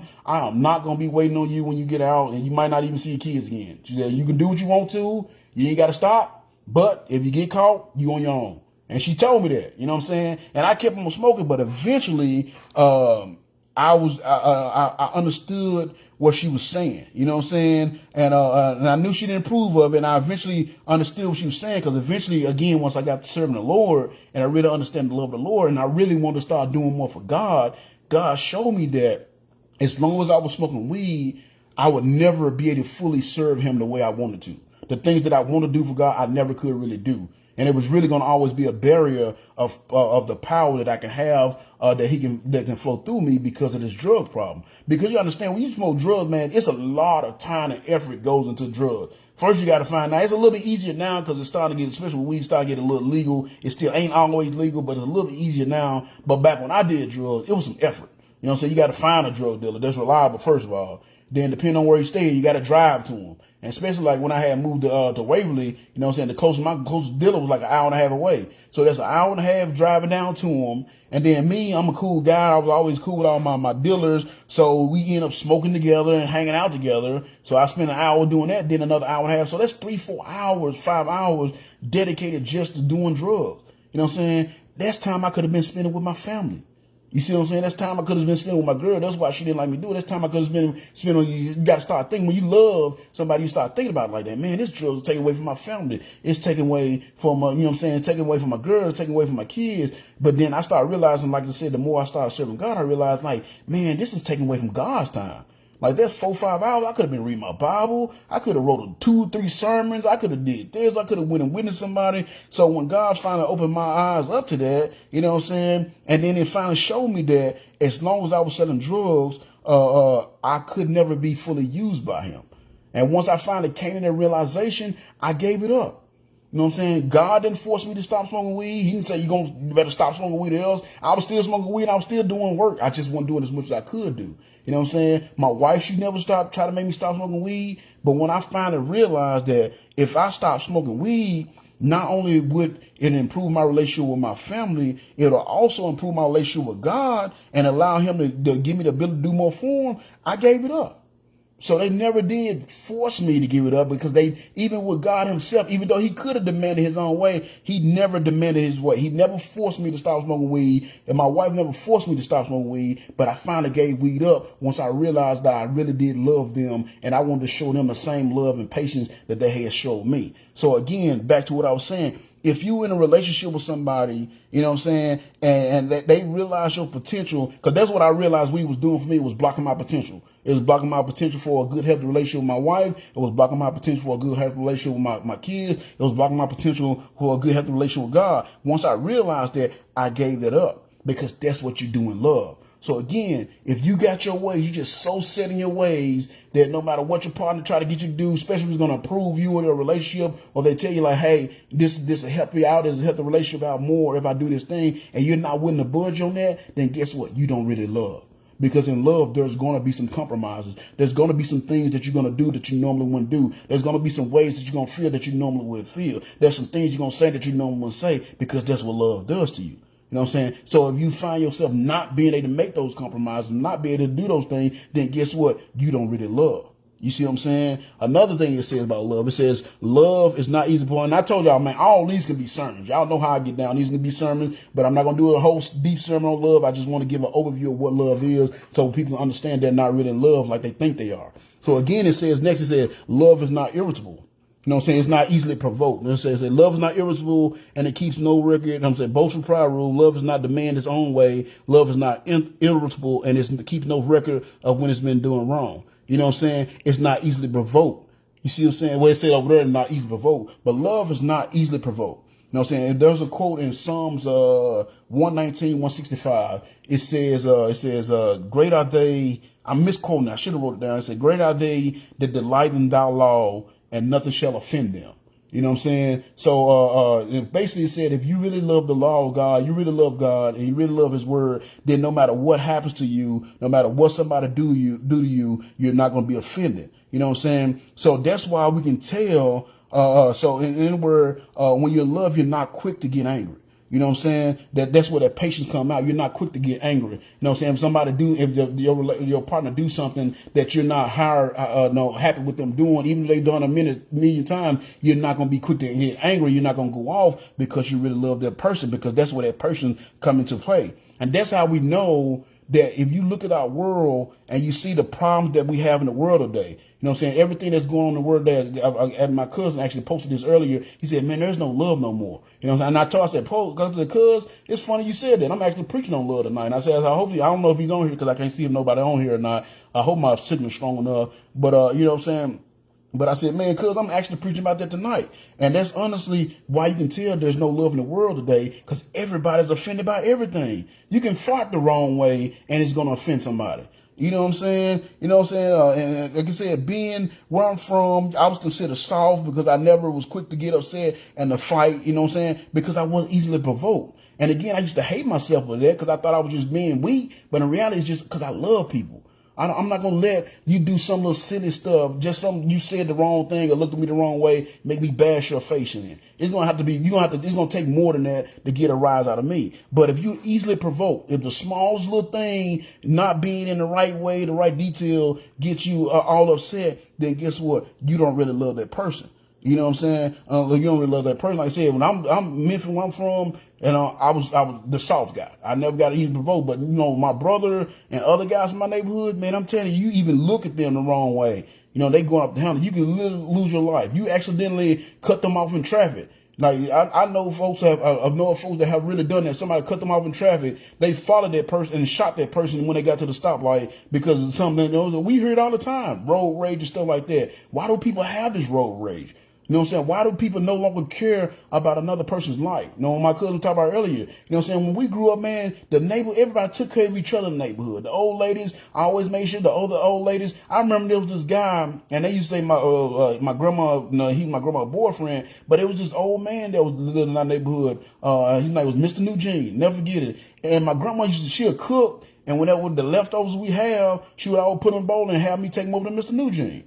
You know what I'm saying? They like, that's her boyfriend. But she was just taking care of the dude. He was a single dude. He was kind of disabled, couldn't really cook for himself. And we had plenty. So when we was done and everybody didn't eat everything, well, I ain't gonna say we had plenty, but a lot of times she made stuff the kids just didn't eat. So she was just sending leftovers over to him. You know what I'm saying? And they because there was love. That's what people did for each other. We don't have that anymore. You know what I'm saying? We don't have that anymore. So again, anything that people do, you know what I'm saying? Anything that people do, that road rage, all that stuff is a lack of love. You know what I'm saying? So if you're in a relationship with somebody and the smallest thing they do provokes you, you just easily provoke. They came in and they put their shoes in the wrong place, or they didn't put the darn toilet paper on the right way. You know what I'm saying? The party was a party in the back, some in the front. I forgot there's a little saying they say to tell you how to put the toilet paper on the right side of the roll, or you didn't put the wash rags in the right place. If just little stuff like that all of a sudden takes you into this deep, dark argument and every little thing taking an argument, then guess what? You don't really love that person. You know what I'm saying? You don't really love, because love is not easily provoked. It got to take something major. Like me and my wife, I ain't gonna say we perfect. We have some arguments, but it's major stuff. Like when we get into argument, it's something major. It's not just little pity pat stuff like that. And we do little pity pat stuff. I do stuff like I make her mad all the time. Like she has this really thick comforter on the bed, and I got a thinner blanket. And for some reason, if I take a nap, it's something about her blanket that just puts me to sleep. I don't know what it is. And she hates me using her blanket. But anytime I take a nap, I use her blanket. And she'll say, don't use my blanket. And I'm like, girl, get out here. Nobody gonna use your stupid blanket. And then as soon as she go out the room, I get her blanket. You know what I'm saying? So I know it makes her mad, but we don't argue over it. She gets pissed off. I'm like, John Stewart. You know what I'm saying? But she know I use the blanket because I don't know what it is about a blanket. But if I do something like that, and next thing you know, we fighting and throwing knives at each other, and she's stumping out the house and leaving, then guess what? We don't really love each other. That's just a symbiotic relationship, because love is not easily provoked. You see what I'm saying? It should take a lot for you to get into an argument. So if you argue about every little thing that's going on in your life, if the smallest thing they do, your partner does, displeases you, and that makes you go off the rails, then guess what? You don't really have love for that person. You're not really in a loving relationship. You know what I'm saying? Another one, and I'm trying to round it up a little bit now because I know I'm getting close to my time. Another one that said, love does not hold grudges. We see right here, it said, love is not irritable, and it keeps no record of when it's been done wrong. Love does not hold grudges. You know what I'm saying? If you find yourself not being able to let go of the past, you know, and I know a lot of people are like that. They can't let go of the past, or you find yourself not being able to forgive someone's past mistakes or somebody's past mistreatment of you, then you don't really love that person. You know what I'm saying? And that's the one I worry about my wife on, because my wife is very petty. Oh, my goodness. She's the queen of petty. She's so petty, y'all. And she holds grudges. And y'all be like, oh, your wife is such a nice person. And she is, but she is very petty. She's very petty. She's very vindictive. If you cross her, it's F you for life. That's just how she is. And it's crazy because I'm the exact opposite. You can screw me over, man. You can mess me over. Now, I'm not going to mess with you. You know, I'm not going to come to your rescue, but I'm not going to hate you neither.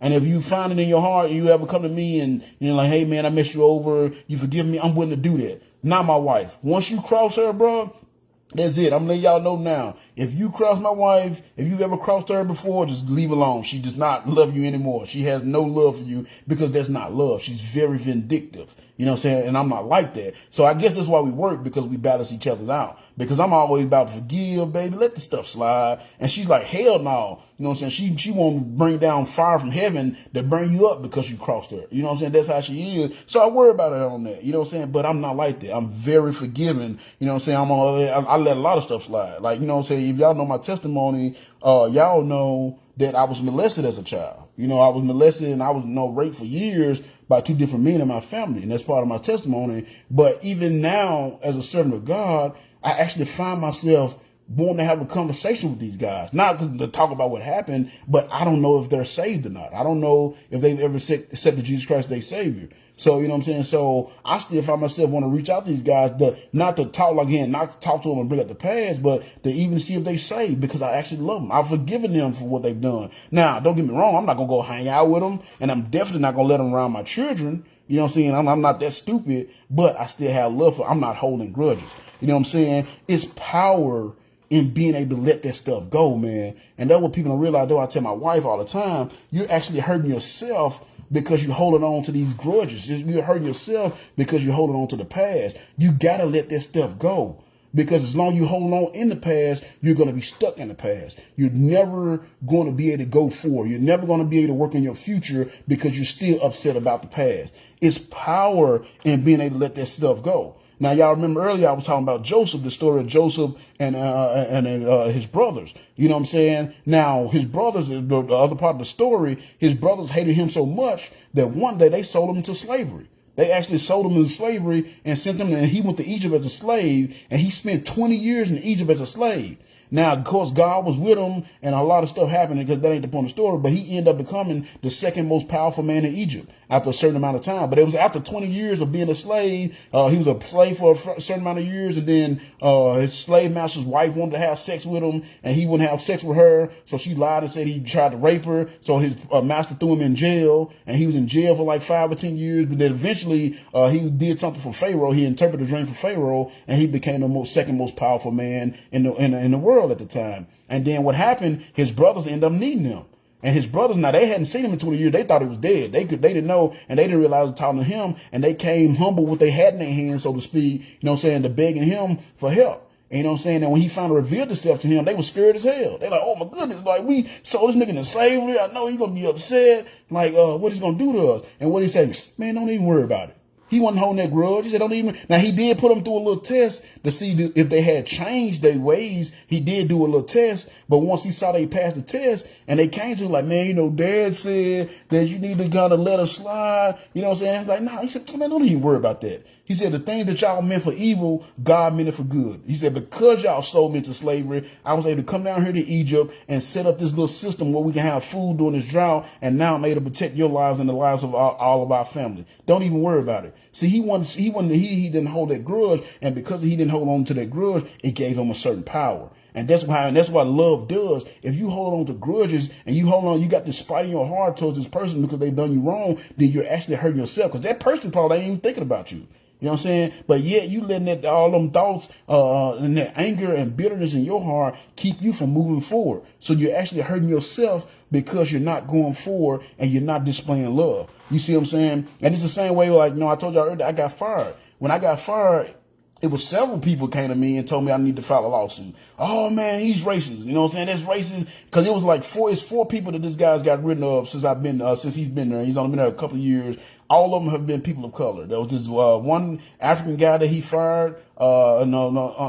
Everybody felt it was wrong. It was me, and I had been there for 10 years. The African guy had only been there for a year, but I had been there 10 years. And there's another black guy that retired for 32, after being there for 32 years. He wasn't even retirement age, and he just went on to retire early because he couldn't work for this guy. And there was this other minority young lady, she was an Asian lady, that she left the company because she couldn't work with him. So everybody, man, it's obviously he don't like, minorities in position of power, because all of us was like, we weren't just regular workers. We was all in like positions of power over there. And he was like, man, obviously, you should file a lawsuit and all that. And I told him, I said, man, I'm not filing no lawsuit. I'm not doing that. I ain't got time for that. I'm not putting no energy into that. You know what I'm saying? That's one thing my grandma always taught me. If somebody don't want you around, then you don't need to be around. Don't try to force your way in somebody's life. If somebody don't want you in their life, then you move on. F them. I didn't say that. That was my grandma. That's what my grandma taught. If somebody don't want you to be around and they can't appreciate you, F them. Move on. You know what I'm saying? So when people like that, I didn't did. And that's what I did. I left. I said, you know what, man? I put it in God's hand. I felt I was done wrong. I do still feel I was done wrong to this day. But I put it in God's hand and I left. And because of that, guess what? I got a new job, making more money. You know what I'm saying? Working around better people. And I've heard since I've left, they've been hit with all kinds of fines and violations for environmental stuff. And that was my job. That's the one thing he told me that I wasn't qualified to do. And since I've left, I've only been gone for 4 months, and they've already been hit with all these kind of penalties and violations since I've been gone. And I've only been gone for 4 months. So God took care of that. I didn't worry about it. You know what I'm saying? I knew I was in the right. I knew I did everything I was supposed to do. So I moved on. You know what I'm saying? No, but he didn't want me in the company. I'm not going to force to be in the company. So that's it. So love don't hold those grudges. So again, go back. If you're holding grudges against people, if you can't, they messed up one time in the past, and every time y'all get to arguing, you bring it back up, and women love doing that. You bring it back up, then guess what? You're holding a grudge, and that's not real love. That's not what love is all about. You know what I'm saying? I got two more, y'all. Then I'm gonna finish up. It says another thing. It says love. It said, love is never glad about injustice, but rejoices whenever the truth wins out. You see what I'm saying? It said injustice. So again, why does the world seem so corrupt right now? This is what I was telling my cousin I was going to talk about. Why do we come to this world so corrupt? How have we gotten to a point where we accept when people say good is bad and bad is good? You know what I'm saying? We just openly accept that. You know what I'm saying? Our society is accepting things that we know to be factually inaccurate. You know what I'm saying? That there's people that actually go to college and get doctrines that says a woman can be a man and a man can be a woman, or a woman can get pregnant, a woman can get a man pregnant and a man. I mean, it's insane. You know what I'm saying? And they saying that they saying all these things, and these people are perfectly normal, and God is completely okay with same-sex marriages and homosexual pastors and churches. That's a lie, bro. That is not the Bible that I read. If God hated it 6,000 years ago, he hated it today. He said he never changes. We've changed. We've come to corrupt because there's no longer love in this world. You see what I'm saying? And the crazy part, funny part about it is, like I said, I don't have a huge ministry, so I can say this. But if I had a huge ministry and I said what I just said, I would get canceled for that. I would get canceled for telling you the truth because they would interpret it as hate because nobody know what love it really is. They assume because I say a woman can't be a man and a man can't be a woman that I'm homophobic or I'm transgender phobic and I hate those people. And it's funny because it's the exact opposite. The only reason why I'm saying that is because I love them.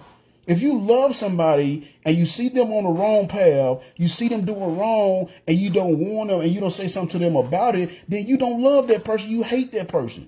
So if I say that a transgender woman is not a real woman or a transgender man is not a real man, I don't say that out of a place of hate. I say that out of a place of love. You know what I'm saying? That's a place of love that I said it. You know what I'm saying? Because there's something wrong with you. If you really believe that you're a woman trapped in a man's body or a man trapped in a woman's body, there is something wrong with you. There is something mentally wrong with you. And we should not be celebrating mental illness. We need to be getting these people help and not celebrating. You know what I'm saying? That's why I said what I said. And, and it's gotten so bad that over in California, they've actually passed a law that if your child go to school and tell his teacher, hey, I'm a boy, but I want to be a little girl, they can start giving these kids medical treatments that will alter them for the rest of their life that they may regret later on when they actually mature and realize they've effed up.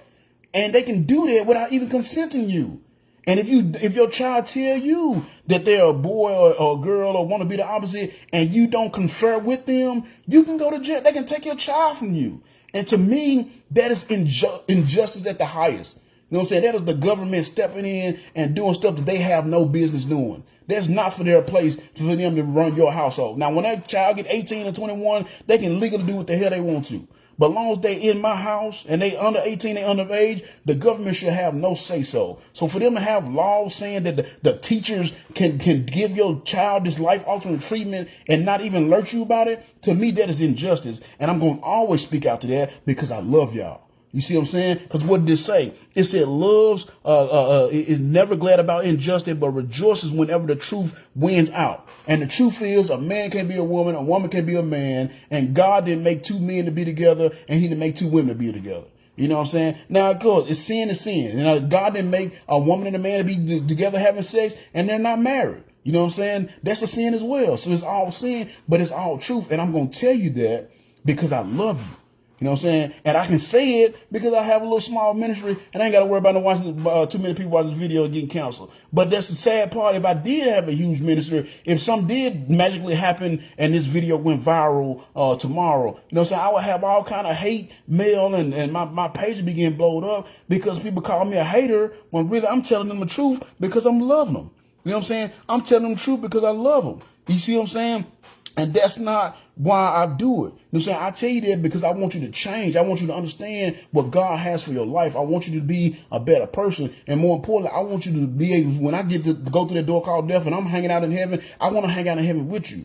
So if I see you doing something that you're not supposed to be doing, I'm going to bring it up. I'm going to tell you. And don't come ask me for advice because I'm going to give you the absolute truth. You know what I'm saying? Again, and that's why I want to do the sermon for my buddy because I really could. This is the first time, like most of the stuff we talk about, I can give him the absolute truth because it's disclosed God. This was the first time that I could give him the absolute truth without preaching to him. And that's why I'm preaching to y'all and just hoping he's hearing. You see what I'm saying? But that's what I want to do. That's why it bothered me so. And that's why I'm bringing this lesson to y'all tonight. Because I want to know the absolute truth. You can't understand love or even know love until you know God. You see what I'm saying? And I hope eventually one day that he will get to see that. But see, again, I say that about the homosexual. I talk about the transgender because that stuff is wrong. We know it's wrong. It's only the last few years that we folks start saying, oh, man can be a woman. That's just started happening. When I grew up, I knew one gay person in our neighborhood. It was a dude named Kool-Aid. You know what I'm saying? That was the only gay person I know. Now everybody's gay because they celebrate it. You know what I'm saying? They have freaking parades. They have pride. They have a whole month where they celebrate gay stuff. Why don't I get a month when I celebrate straight stuff? You know what I'm saying? I don't go around with stickers on my car letting people know that I like getting woman booty. You know what I'm saying? Because it don't matter who I have sex with. But people have made that whole identity is the fact that they're gay or they're transgender, and we celebrate that because we don't really love these people. Nobody loves each other. We just want everybody to be comfortable. We want everybody to be happy, but we don't want everybody to be loved. And that's what's going on. You know what I'm saying? That's what's going on in our society today. That's why our society is freaking crumbling down around us. Well, this is why you got stored places in California you can't even go because they freaking looting and tearing everything up. You know what I'm saying? People need discipline. They need rules. They need regulation. But more importantly, they need love. And we know love no more. And that's why you see all the injustice going on in California and out west, because there's no love there. And it's spreading across our country. And I don't know how much longer we got before this place just completely fall apart. It's probably going to be this November with this new election coming up. This place is going to just fall apart because there's no love there. So those are all things of love. And then got this one last one. And this one is the most important one. And then I'll finish up. I will give y'all my synopsis on the whole thing. I'm going to give y'all my points. And the last one right here, it said love is never glad about injustice, but rejoices whenever the truth wins out. And then it says this: love never gives up, never loses faith, is always hopeful, and endures through every circumstance. Love will last forever. See what I'm saying? Love, it will last forever. Love endures. You see what I'm saying? Love never gives up, no matter what you're going through, no matter how bad it hurts, no matter how impossible the task may seem, no matter how dark it get, love never quits. So if you're in a relationship, I don't care how long y'all been together, if you're in a relationship and all of a sudden the other one just cut off affection and leave, cut tail and run, they never really loved you. There was never really any love there. Again, it was a symbiotic relationship. You know what I'm saying? And y'all know me. Again, y'all know my testimony. I've been in some dark places. You know what I'm saying? I've seen some true ugliness of this world. You know what I'm saying? I've been at the bottom with what seemed like an impossible odds to get to the top. But not once in all of that, everything I went through in my life, all the evil I've seen in my life, there's never at one point where I say, you know what, I'm just going to give up and get rid of it all. I'm just going to end it all. I've never done that in my life. You know what I'm saying? I've never thought about, I'm just going to get rid of. Matter of fact, the couple of times I have come to play like, man, I should just kill myself. It wasn't even because I was just like, I didn't have no purpose and I didn't know what God wanted me to do. And it was really right before God called me to start preaching, because I realized I wasn't living my purpose. And that's why I was so miserable. You know what I'm saying? Because I wasn't doing what God truly made me to do, which was serve him, which is most of us do. We're built to serve God. We're made to serve God. So if you're not doing that, you're not going to have any purpose. And that's why you're going to always be depressed. That's why you're going to always be so anxious. That's why you're going to always be feeling like you're not worth anything, because you won't be worth anything to this world. In this world, if you don't have money and cars and clothes, you're not worth anything. You know what I'm saying? But to God, as long as you're drawing breath, you are valuable, because you have the opportunity to go out and tell somebody else about him. And that's what we're made to do. You see what I'm saying? But see, love, if you love somebody, you no matter what you're going through, like I said, I've never thought about taking myself out as much as I've been through. I've never thought about taking myself out, because I always had hope, because I always had love in my heart. You know what I'm saying? I've always had love in my heart. I never thought I'm just going to end it all. You know, it was sad, and just so happened I'm doing this lesson, and this just happened this week. Young kid from my school, or the school that my kids go to, this young boy on the football team, got up the other morning, I think it was Tuesday, Wednesday morning, got up like he normally do, routine, and went in and found his dad had killed himself, hung himself. You know what I'm saying? I think, and I don't know the details, so I don't want to, you know what I'm saying, be putting people's business out there. I'm just getting bits and pieces from my brother. He never listened to all the way. But basically, the dad sent him a voicemail that night, like something like, I love you and I always love you, and then hung himself. And the kid found him. Man, I cannot imagine what's going to happen, what kind of mental issues that kid's gonna have to deal with for the rest of his life to find it. Now, I don't know how close him and his dad was, but if they was really close and he found that, that's gonna scar him for life. That's something he's gonna have to deal with for the rest of his life. And truly, my heart goes out to that family, and especially that young man that he found, that he discovered. He had to call the police, and my brother was shocked. He's like, man, he said the crazy part about it, he still came to school that day. You know what I'm saying? But that's something that young man gonna have to deal with for the rest of his life. And when I hear something like that, I think to myself, now I don't know why that guy did it. I don't know what he was going through, but I would bet You know what I'm saying? We wouldn't have bet my life there was a love issue there. Either he didn't love somebody, or he loved somebody, they didn't love him back, or he didn't love somebody, or somebody didn't love him. Either way it go, for him to take that drastic of a measurement, to take his own life in that matter, there was some love missing somewhere. There was some love. That's why I told my buddy, we like, man, is it even worth it? Yes, there was some love missing somewhere. And that's why he ended up doing that. And that's why my prayers go out to that family, because that's something he's going to have to deal with the rest of his life. That's somebody that had given up. That's somebody that was missing some love. See, when you get love, when you have love, you know there's always hope.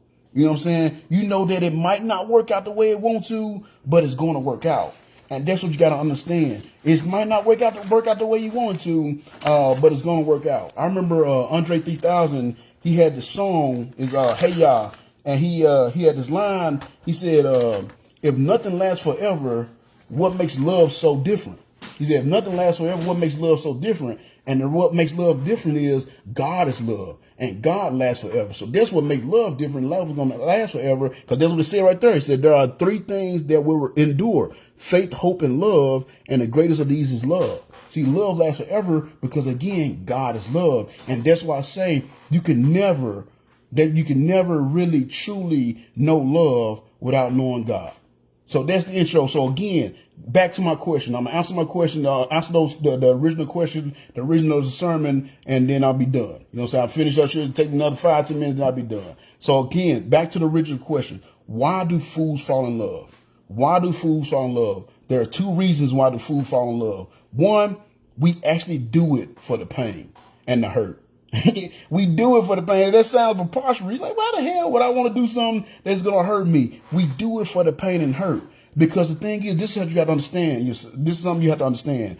Once you open yourself up to love, you can't open yourself up to love without opening yourself up with the possibility of that pain from that love. Love hurts. You know what I'm saying? I think it's a rock song called Love Hurts. Love hurts. So once you make the decision to open yourself up to love, you're also making the decision to open yourself up to pain. Now, I that line there, specifically, I just haven't watched this movie this week, and I can't remember what it was on. I can't remember if it was a trailer or whatever, but they said that line. I said, man, that's perfect for my sermon, because that's exactly true. Once you open yourself up to love, you open yourself up to hurt. You know what I'm saying? You open yourself up to pain. You know, the pain of missing that loved one when it's gone, when they're gone. You know what I'm saying? The pain of missing that child that you love so dearly, but for whatever reason, that child was tragically taken from you and will never return home. You open yourself up because you still love that child. It's just that this tragedy happened, now that child is gone, so now you have this pain and grief. But that's what love is all about. You know, that pain of that person that's missing, the pain of that broken heart. That's why we love, because we want the possibility of having that pain. Because you won't have that pain if you've never loved. You see what I'm saying? Because this is something you got to understand about the world. The world is going to give you pain. The world is going to give you grief. You know what I'm saying? It's going to give you pain, and it's going to give you the grief. That's going to be there. Whether you love somebody or not, you're going to be in pain. As long as you're in this world, you're going to be in pain. You're going to have grief. You're going to have misery. But if you have love, at least that pain comes from a place of love and not a place of hatred from this world. And that's what you got to understand. That's the difference in it. Yes, it's pain, but it's a different kind of pain. This pain was caused by somebody that loved you. You see what I'm saying? It caused by somebody that loves you. You know what I'm saying? Because really, that pain, those scars of love, that's how you know you live. How can you really say that you truly lived in this life? How can you really say you had a mark on this world and you had a mark on somebody's life if you don't have the scars from the pain, the scars of love to show it? How can you say you really live? You don't even have any scars on you. You know what I'm saying? It's just like if you got your body perfect, you ain't got no kind of scars or anything, like, man, you must have never went outside or something. How you not got any scars? I remember this one time we played this football game back in Memphis in our high school, and it was like a mud bowl, man. It was just mud. Everybody that played and actually played, we were covered from mud from head to toe, from the top of our helmet to the bottom of our cleats was covered in mud. And it was just one dude that didn't have any mud on him at all. He was actually bragging about how clean he was. And we was like, nigga, how you get to be so clean? And the reason why, because he didn't do anything all game. You know what I'm saying? He didn't block nobody. He didn't make no tackles. He didn't do nothing all game. That's why he was so clean. You see what I'm saying? So if you don't do nothing, if you don't make any effort in this world, then yes, you won't have those scars. You won't have that pain because you never put in an effort to love anybody. But if you put in some effort to love somebody, you're going to have the scars of love. You're going to have the scars of pain. You're going to have the scars from that love. You're going to have the scars from that pain because that's what show you live. This pain that you're feeling and you're experiencing, that's because you've lived. You've loved. You took a chance on somebody. It didn't work out the way you wanted to, but you always had it. That's how you know that you live and enjoyed a piece of this world. Because the reason why we do that, because we have the scars of this pain and from the love, because those scars that you have, it comes from a place of joy and companionship. You see what I'm saying? You come from that joy and companionship that you experience in that love. That's why you have those scars. See, that pain has a root, and that root for that pain is joy. You see what I'm saying? So that's why I said we do it for the pain. We do it for the pain because the reason we have these scars is because of the joy and the companionship that we experienced in love. And now that's gone. So when you have those loved ones, or you had those loved ones and those individuals, and you had those moments, that's what you'll remember forever.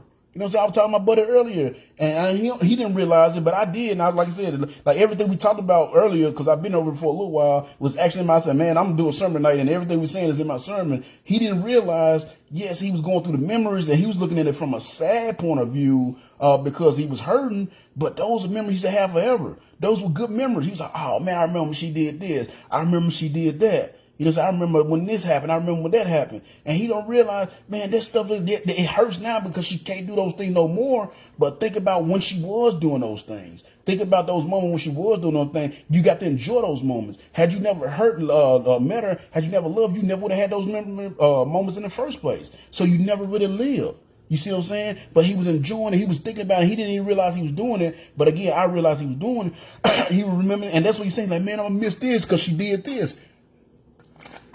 Now, I remember when she did this. Now, it might not work out with her, but there's a possibility because he had this happen, and he might meet somebody else down the road, and he'll know how he should be treated, or he'll know what to expect from somebody that really cares about him. Not necessarily saying love, but somebody that really cared about him, because they'll do the same thing. He has some experience. You have something to go off of. But see, if you never love, you never open yourself up, then you don't know. You never learn, and you never really live life. You know what I'm saying? And living life is about going through the pain and the pain as well as the good. And the good, you got to take the good with the bad. It's about going through that pain because that's how you learn. Everything that I learned, the wisdom that I share with y'all when I do these lessons, the strength that I have, it all came from bad stuff that happened to me. Everything that I know. Every single thing, you know what I'm saying? That's a law that we say, you know, I work in the chemistry industry, and it's very dangerous.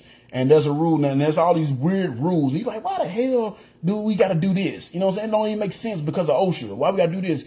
And there's a saying that they say, every rule and regulation that OSHA had made was written in blood. Somebody spilled some blood or died, and that's why they put these rules in place. It's the same thing with love. You know what I'm saying? It's the same thing with life. Every great lesson you have and every strength that you have, 9 times out of 10, it came from something bad happening to you.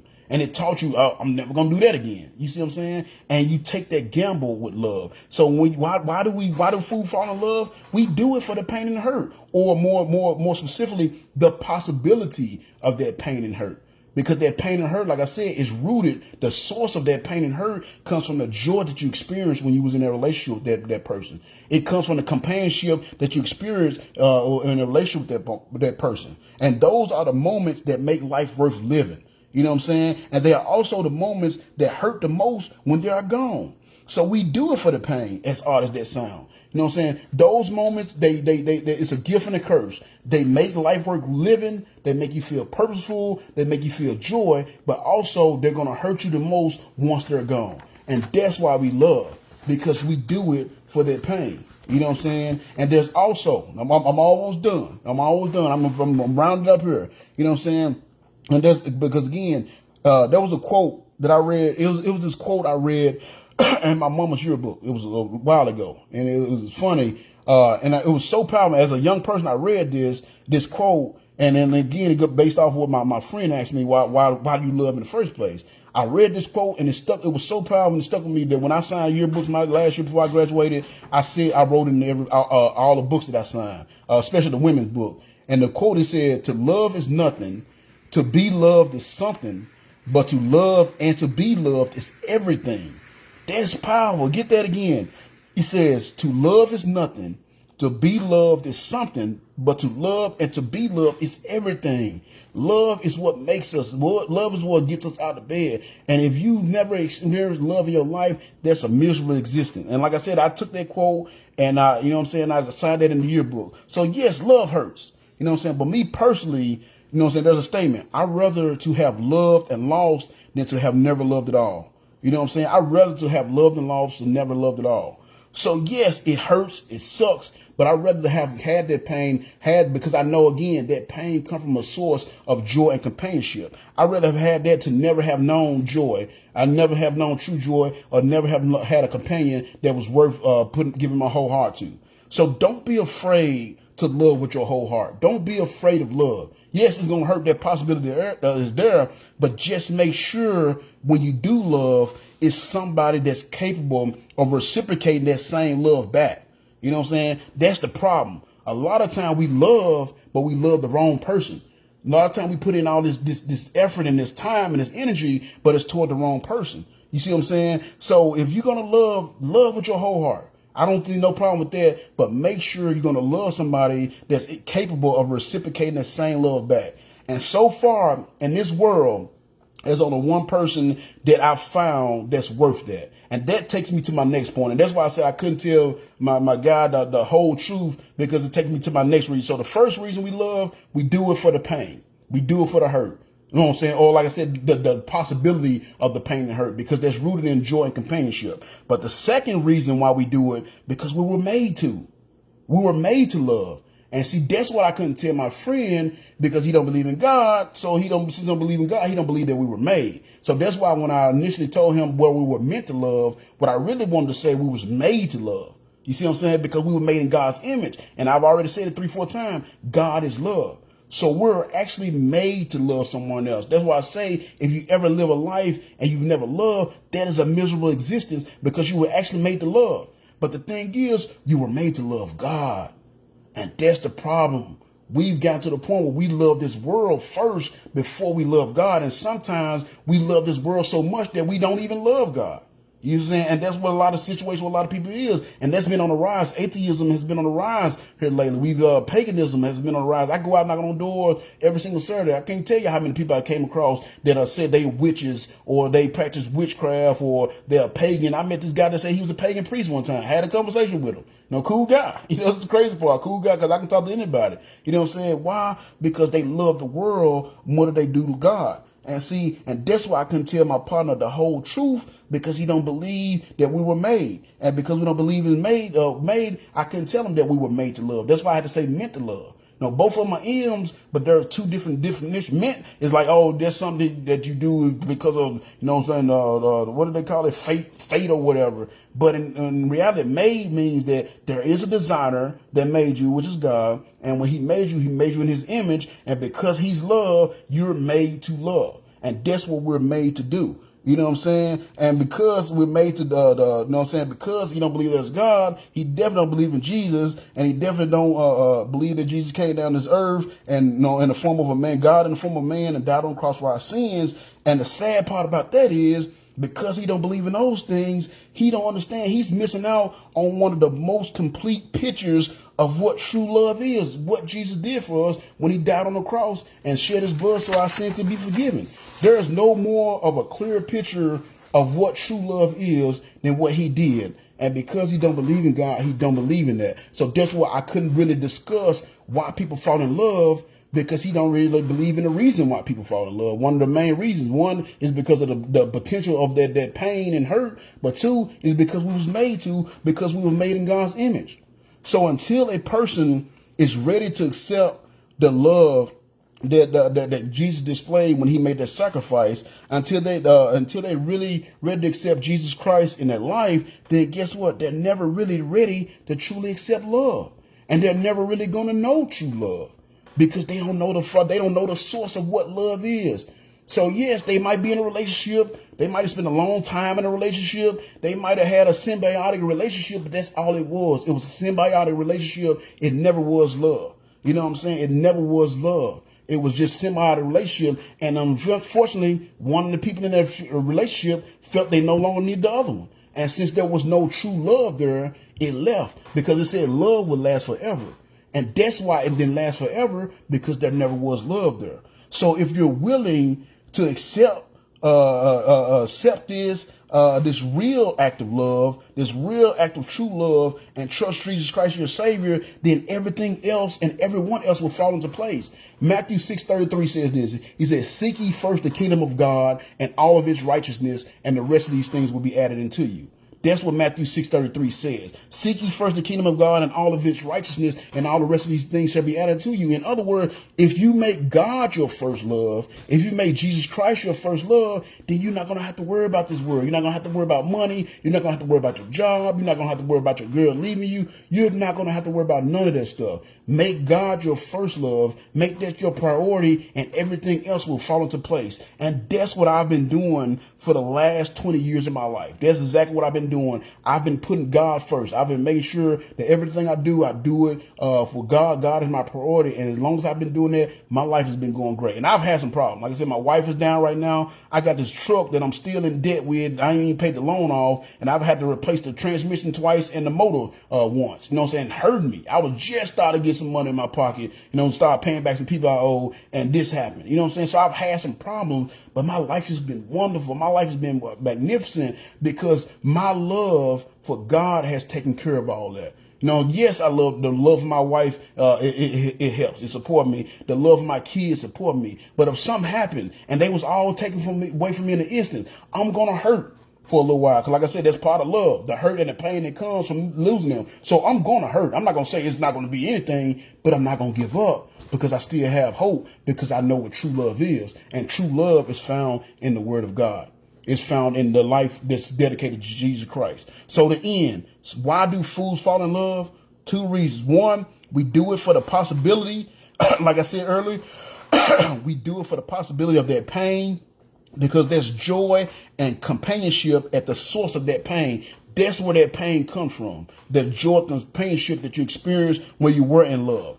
2, we do it because we were made to, because we were made in the image of God, and God is love. So if you can humble yourself, you can ever humble your heart and be willing to experience the true love of Christ, then you will know what true love is. And you will also know that true love is absolutely worth it. Because that's what he asked me. Why do people fall in love? Is it really worth it? If you give your life to Jesus Christ and you accept him as your Savior, you will truly experience what true love is through Jesus Christ. And you will know that it's absolutely worth it. That's it, y'all. I know I went way over my time, but I told y'all this is a special thing to me. Special. I never done a sermon like this. I never had a sermon come to me like this. But this is a more personal sermon for me than anything. But I do think it could help a lot of people, because there's a lot of people out there that's being hurt by love or what they perceive to be love. And that's what the whole point of this sermon, let you know that wasn't real love, because real love lasts forever. That's why it says in John 3:16, God so loved the world that he gave his only begotten Son, that whosoever shall believe in him will not perish but have everlasting life. Why? Because love lasts forever. So there's a lot of people out there hurting right now, think they've been hurt about love, but in reality, they never was in love at all. They was only in a symbiotic relationship. And I'm hoping that because of this message here tonight, because of the experience that my friend have, I'm hoping that this lesson that I put together, the Spirit gave me. And now this is of course, I've thought about this and stuff I want to talk to him about, but the Spirit gave me this. The Spirit helped me put this together. So I'm praying that it'll reach the people that need it, to hear it. I'm praying, I know it's longer than I would normally go, about 30 minutes more than I normally go. So I'm hoping y'all didn't give up on me and tune out, because I really think this is helpful, will be helpful to not only my friend, but to a lot of people, if you're really to take the wisdom from it and listen to it and apply it to yourself. You know what I'm saying? So with that being said, I'm going to go ahead and make my ending announcement as usual. I'm going to get out of here because I'm already way over my time, and y'all probably need to be in the bed by now. So again, as always, if there's anything in particular you would like for me to cover, talk about that I haven't already covered, any certain stories, anything you got going on in your life you want me to do a sermon on, like I did today, inbox me and let me know. I will work it into my lesson plans. As of right now, the game plan is to be back in the book of Samuel. Like I said, this is a kind of a special occasion, so that's why I stepped away from Samuel. But Lord willing, if nobody misses me, next Monday I'll be back. We'll be back in the book of Samuel, and we'll continue our lesson that we've been going, our series we've been doing on obedience and blessings, or disobedience and curses. Keep sharing the videos, telling people about the videos. I don't know what happened over the last few weeks. I appreciate it, man. Y'all really been working, telling people about it, but the views have been going up. I don't do it for the views, y'all know. That's why I just take my time and do what I want to do. I don't do it for the views, but it is nice to know that people are starting to be helped and more people are tuning in. And I'm hoping they're tuning in because they're being helped by it. So keep sharing the videos, telling people about the videos and things of that nature. And I really appreciate that. Of course, if you're watching this video and you don't know that you're saved, you don't know if you go through the door called death, you're going to get to see Jesus on the other side. Like I said, that's the whole point of this lesson. That's where love starts. It starts with accepting Jesus Christ as your Savior. That's where true love starts. So if you've never had that opportunity for true love, and you would like that opportunity for true love, reach out to me, let me know, inbox me, text me if you got my number, whatever, and I will set some time to get to the side to talk to you about it, go over the gospel with you, and hopefully help you make the decision to accept Jesus Christ your Savior, because it's the most important decision you ever make in your life, and it's the only way you're going to truly be able to experience love in your life, because that's when you will really start to know what love is. And then last but not least, if there's any kind of spiritual counseling you need, anything you need to talk to me about, relationship advice, anything, reach out to me and let me know. Again, I'm always busy, so you got to message me and I can schedule some time, but I will make time to get with you to talk about whatever it is we need to talk about. And as always, this is my YouTube page. YouTube, go to youtube.com, God's Servant / Lost Sheep Ministry. I know it's ghetto. I just hold up a piece of paper with it on there. But I don't know how to do all this technical stuff, man. So, if you want to, got a series or something you want to watch or old video, I always post on my YouTube, my Facebook page. I never delete them. But again, I get tagged. Like yesterday was a birthday, so I got a million other messages on my YouTube, on my Facebook page right now. So it might be hard to find the video you want. So the easiest way to do it, go to my YouTube page, God's Servant / Lost Sheep Ministries. Actually, my buddy, he set that up for me. That's the crazy part. I forgot about that. He's the one that set that page up for me a long time ago. But go there. I always post my videos on there a few days after I do them on Facebook. That's the easiest way. That's my page. Go click subscribe, like, whatever. And that way, anytime I post a video, you will be alerted. But with that being said, man, again, this is a more personal message. It's a little bit out of the ordinary what I normally do, but I really believe it'll be helpful from a friend if he was listening, which I know he was, and I hope he's taking in and realized everything I said, even the stuff he don't agree with, was out of love. I hope you see that, and it'll help him. But I hope the same thing for you guys. You see that everything I said was absolute truth according to the Bible. Now, again, it's according to the Bible. It's absolute truth according to the Bible, and everything I said was out of love. And I hope it will help y'all and y'all relationship, not only with God, but with y'all relationship with your the people that you say you're in love with. And I hope it'll open your eyes and you really look at their relationship and see, am I really in love with this person, or am I in a symbiotic relationship with this person and I'm just codependent upon this person? Because those are two different things. And if you're codependent, then you really set yourself up for hurt, because once the other person becomes independent of you, they will leave because there's not love, and you want love. And again, if you want to know what love is, rewatch this video, or you go over to 1 Corinthians chapter 13, verses 1 through 13, and they tell you exactly what love is. So with that being said, my Lost Sheep people, we will be meeting tomorrow night. 6:30 the usual time. Hopefully I will be on time tomorrow because I'm off tomorrow, so I shouldn't leave out late, but for some reason I always find a way to be late. But if y'all need a ride, make sure you let me know and I'll come out and pick you up. So with that being said, I'm going to go ahead and pray, get out of here because I'm way over my time. Dear Lord and Father, thank you so much for this lesson tonight. I know I took way longer than I had hoped to, but I think it was important. I didn't want to cut it short. I didn't want to rush it. I think it was important to say everything that was said here tonight. I believe it was needed, not only for my friend, but for all those who may watch this video, whether they watch it live or they're going to watch it later on at their own leisure, Lord. I pray, Lord, that the words said here was right. It wasn't just my own personal opinion. It was what the Spirit led me to say. And I pray that it was from you so it can touch the hearts of those that need to hear it, Lord, so they can realize what true love is. And true love can only be found in a relationship with you. And I wholeheartedly believe that. I know a lot of people don't believe that. And a lot of people don't believe in you, but I wholeheartedly believe that until we have a good relationship with you, we'll never truly be able to experience real love. And that's what I've experienced since I've been with you. That's what made the change in me. And that's what allows me to do the things that I do, because it's powered by your love. I pray you help everybody see that, Lord. I pray you keep everyone safe. as they go about the day. Continue to watch over all your faithful servants, all those that truly serve your purpose and your will of their life. Continue to give them the encouragement and enthusiasm they need to continue to go forth doing the work, even though this world might be against them or seem like it's against you, Lord. Just give us the encouragement and enthusiasm we need to continue to go forth doing the work you have for us to do. I pray you watch over all those that put their life, health, and safety at risk to protect the health, life, and safety of others. All those that's in the military, law enforcement, rescue services, medical services, things of that nature, Lord. Continue to watch over them, keep them safe and protected while they protect others, Lord, and just help them see that no matter how far away from home they get, no matter how bad the situation they is, they're never too far away from you. Continue to be with all your servants, keep us going forward. Continue to be with this Lost Sheep ministry. Continue to help it grow, prosper, reach out in the community, change the lives of others, help the lost souls of men, and give me and my family the encouragement and enthusiasm we need to continue to go forth in this word, even with my wife being down right now. Just be with us, Lord, and keep your hand upon her so she may be healed and she may be able to get back to 100% so she can support me in the work that I do. But also thank you for my kids and giving them the willingness to step up to help support me as I do this work as well. And I pray you watch over me now as I have to travel back home tonight. I got about an hour and a half drive to get back to the house, but I pray you keep me safe, get a vehicle mechanical soundness, Lord. But more importantly, I pray this word reaches out and touches the hearts of those that need to hear it so they may come closer to you. Thank you for all you've done and given. And I say this prayer in one of the Son Jesus' name. Amen.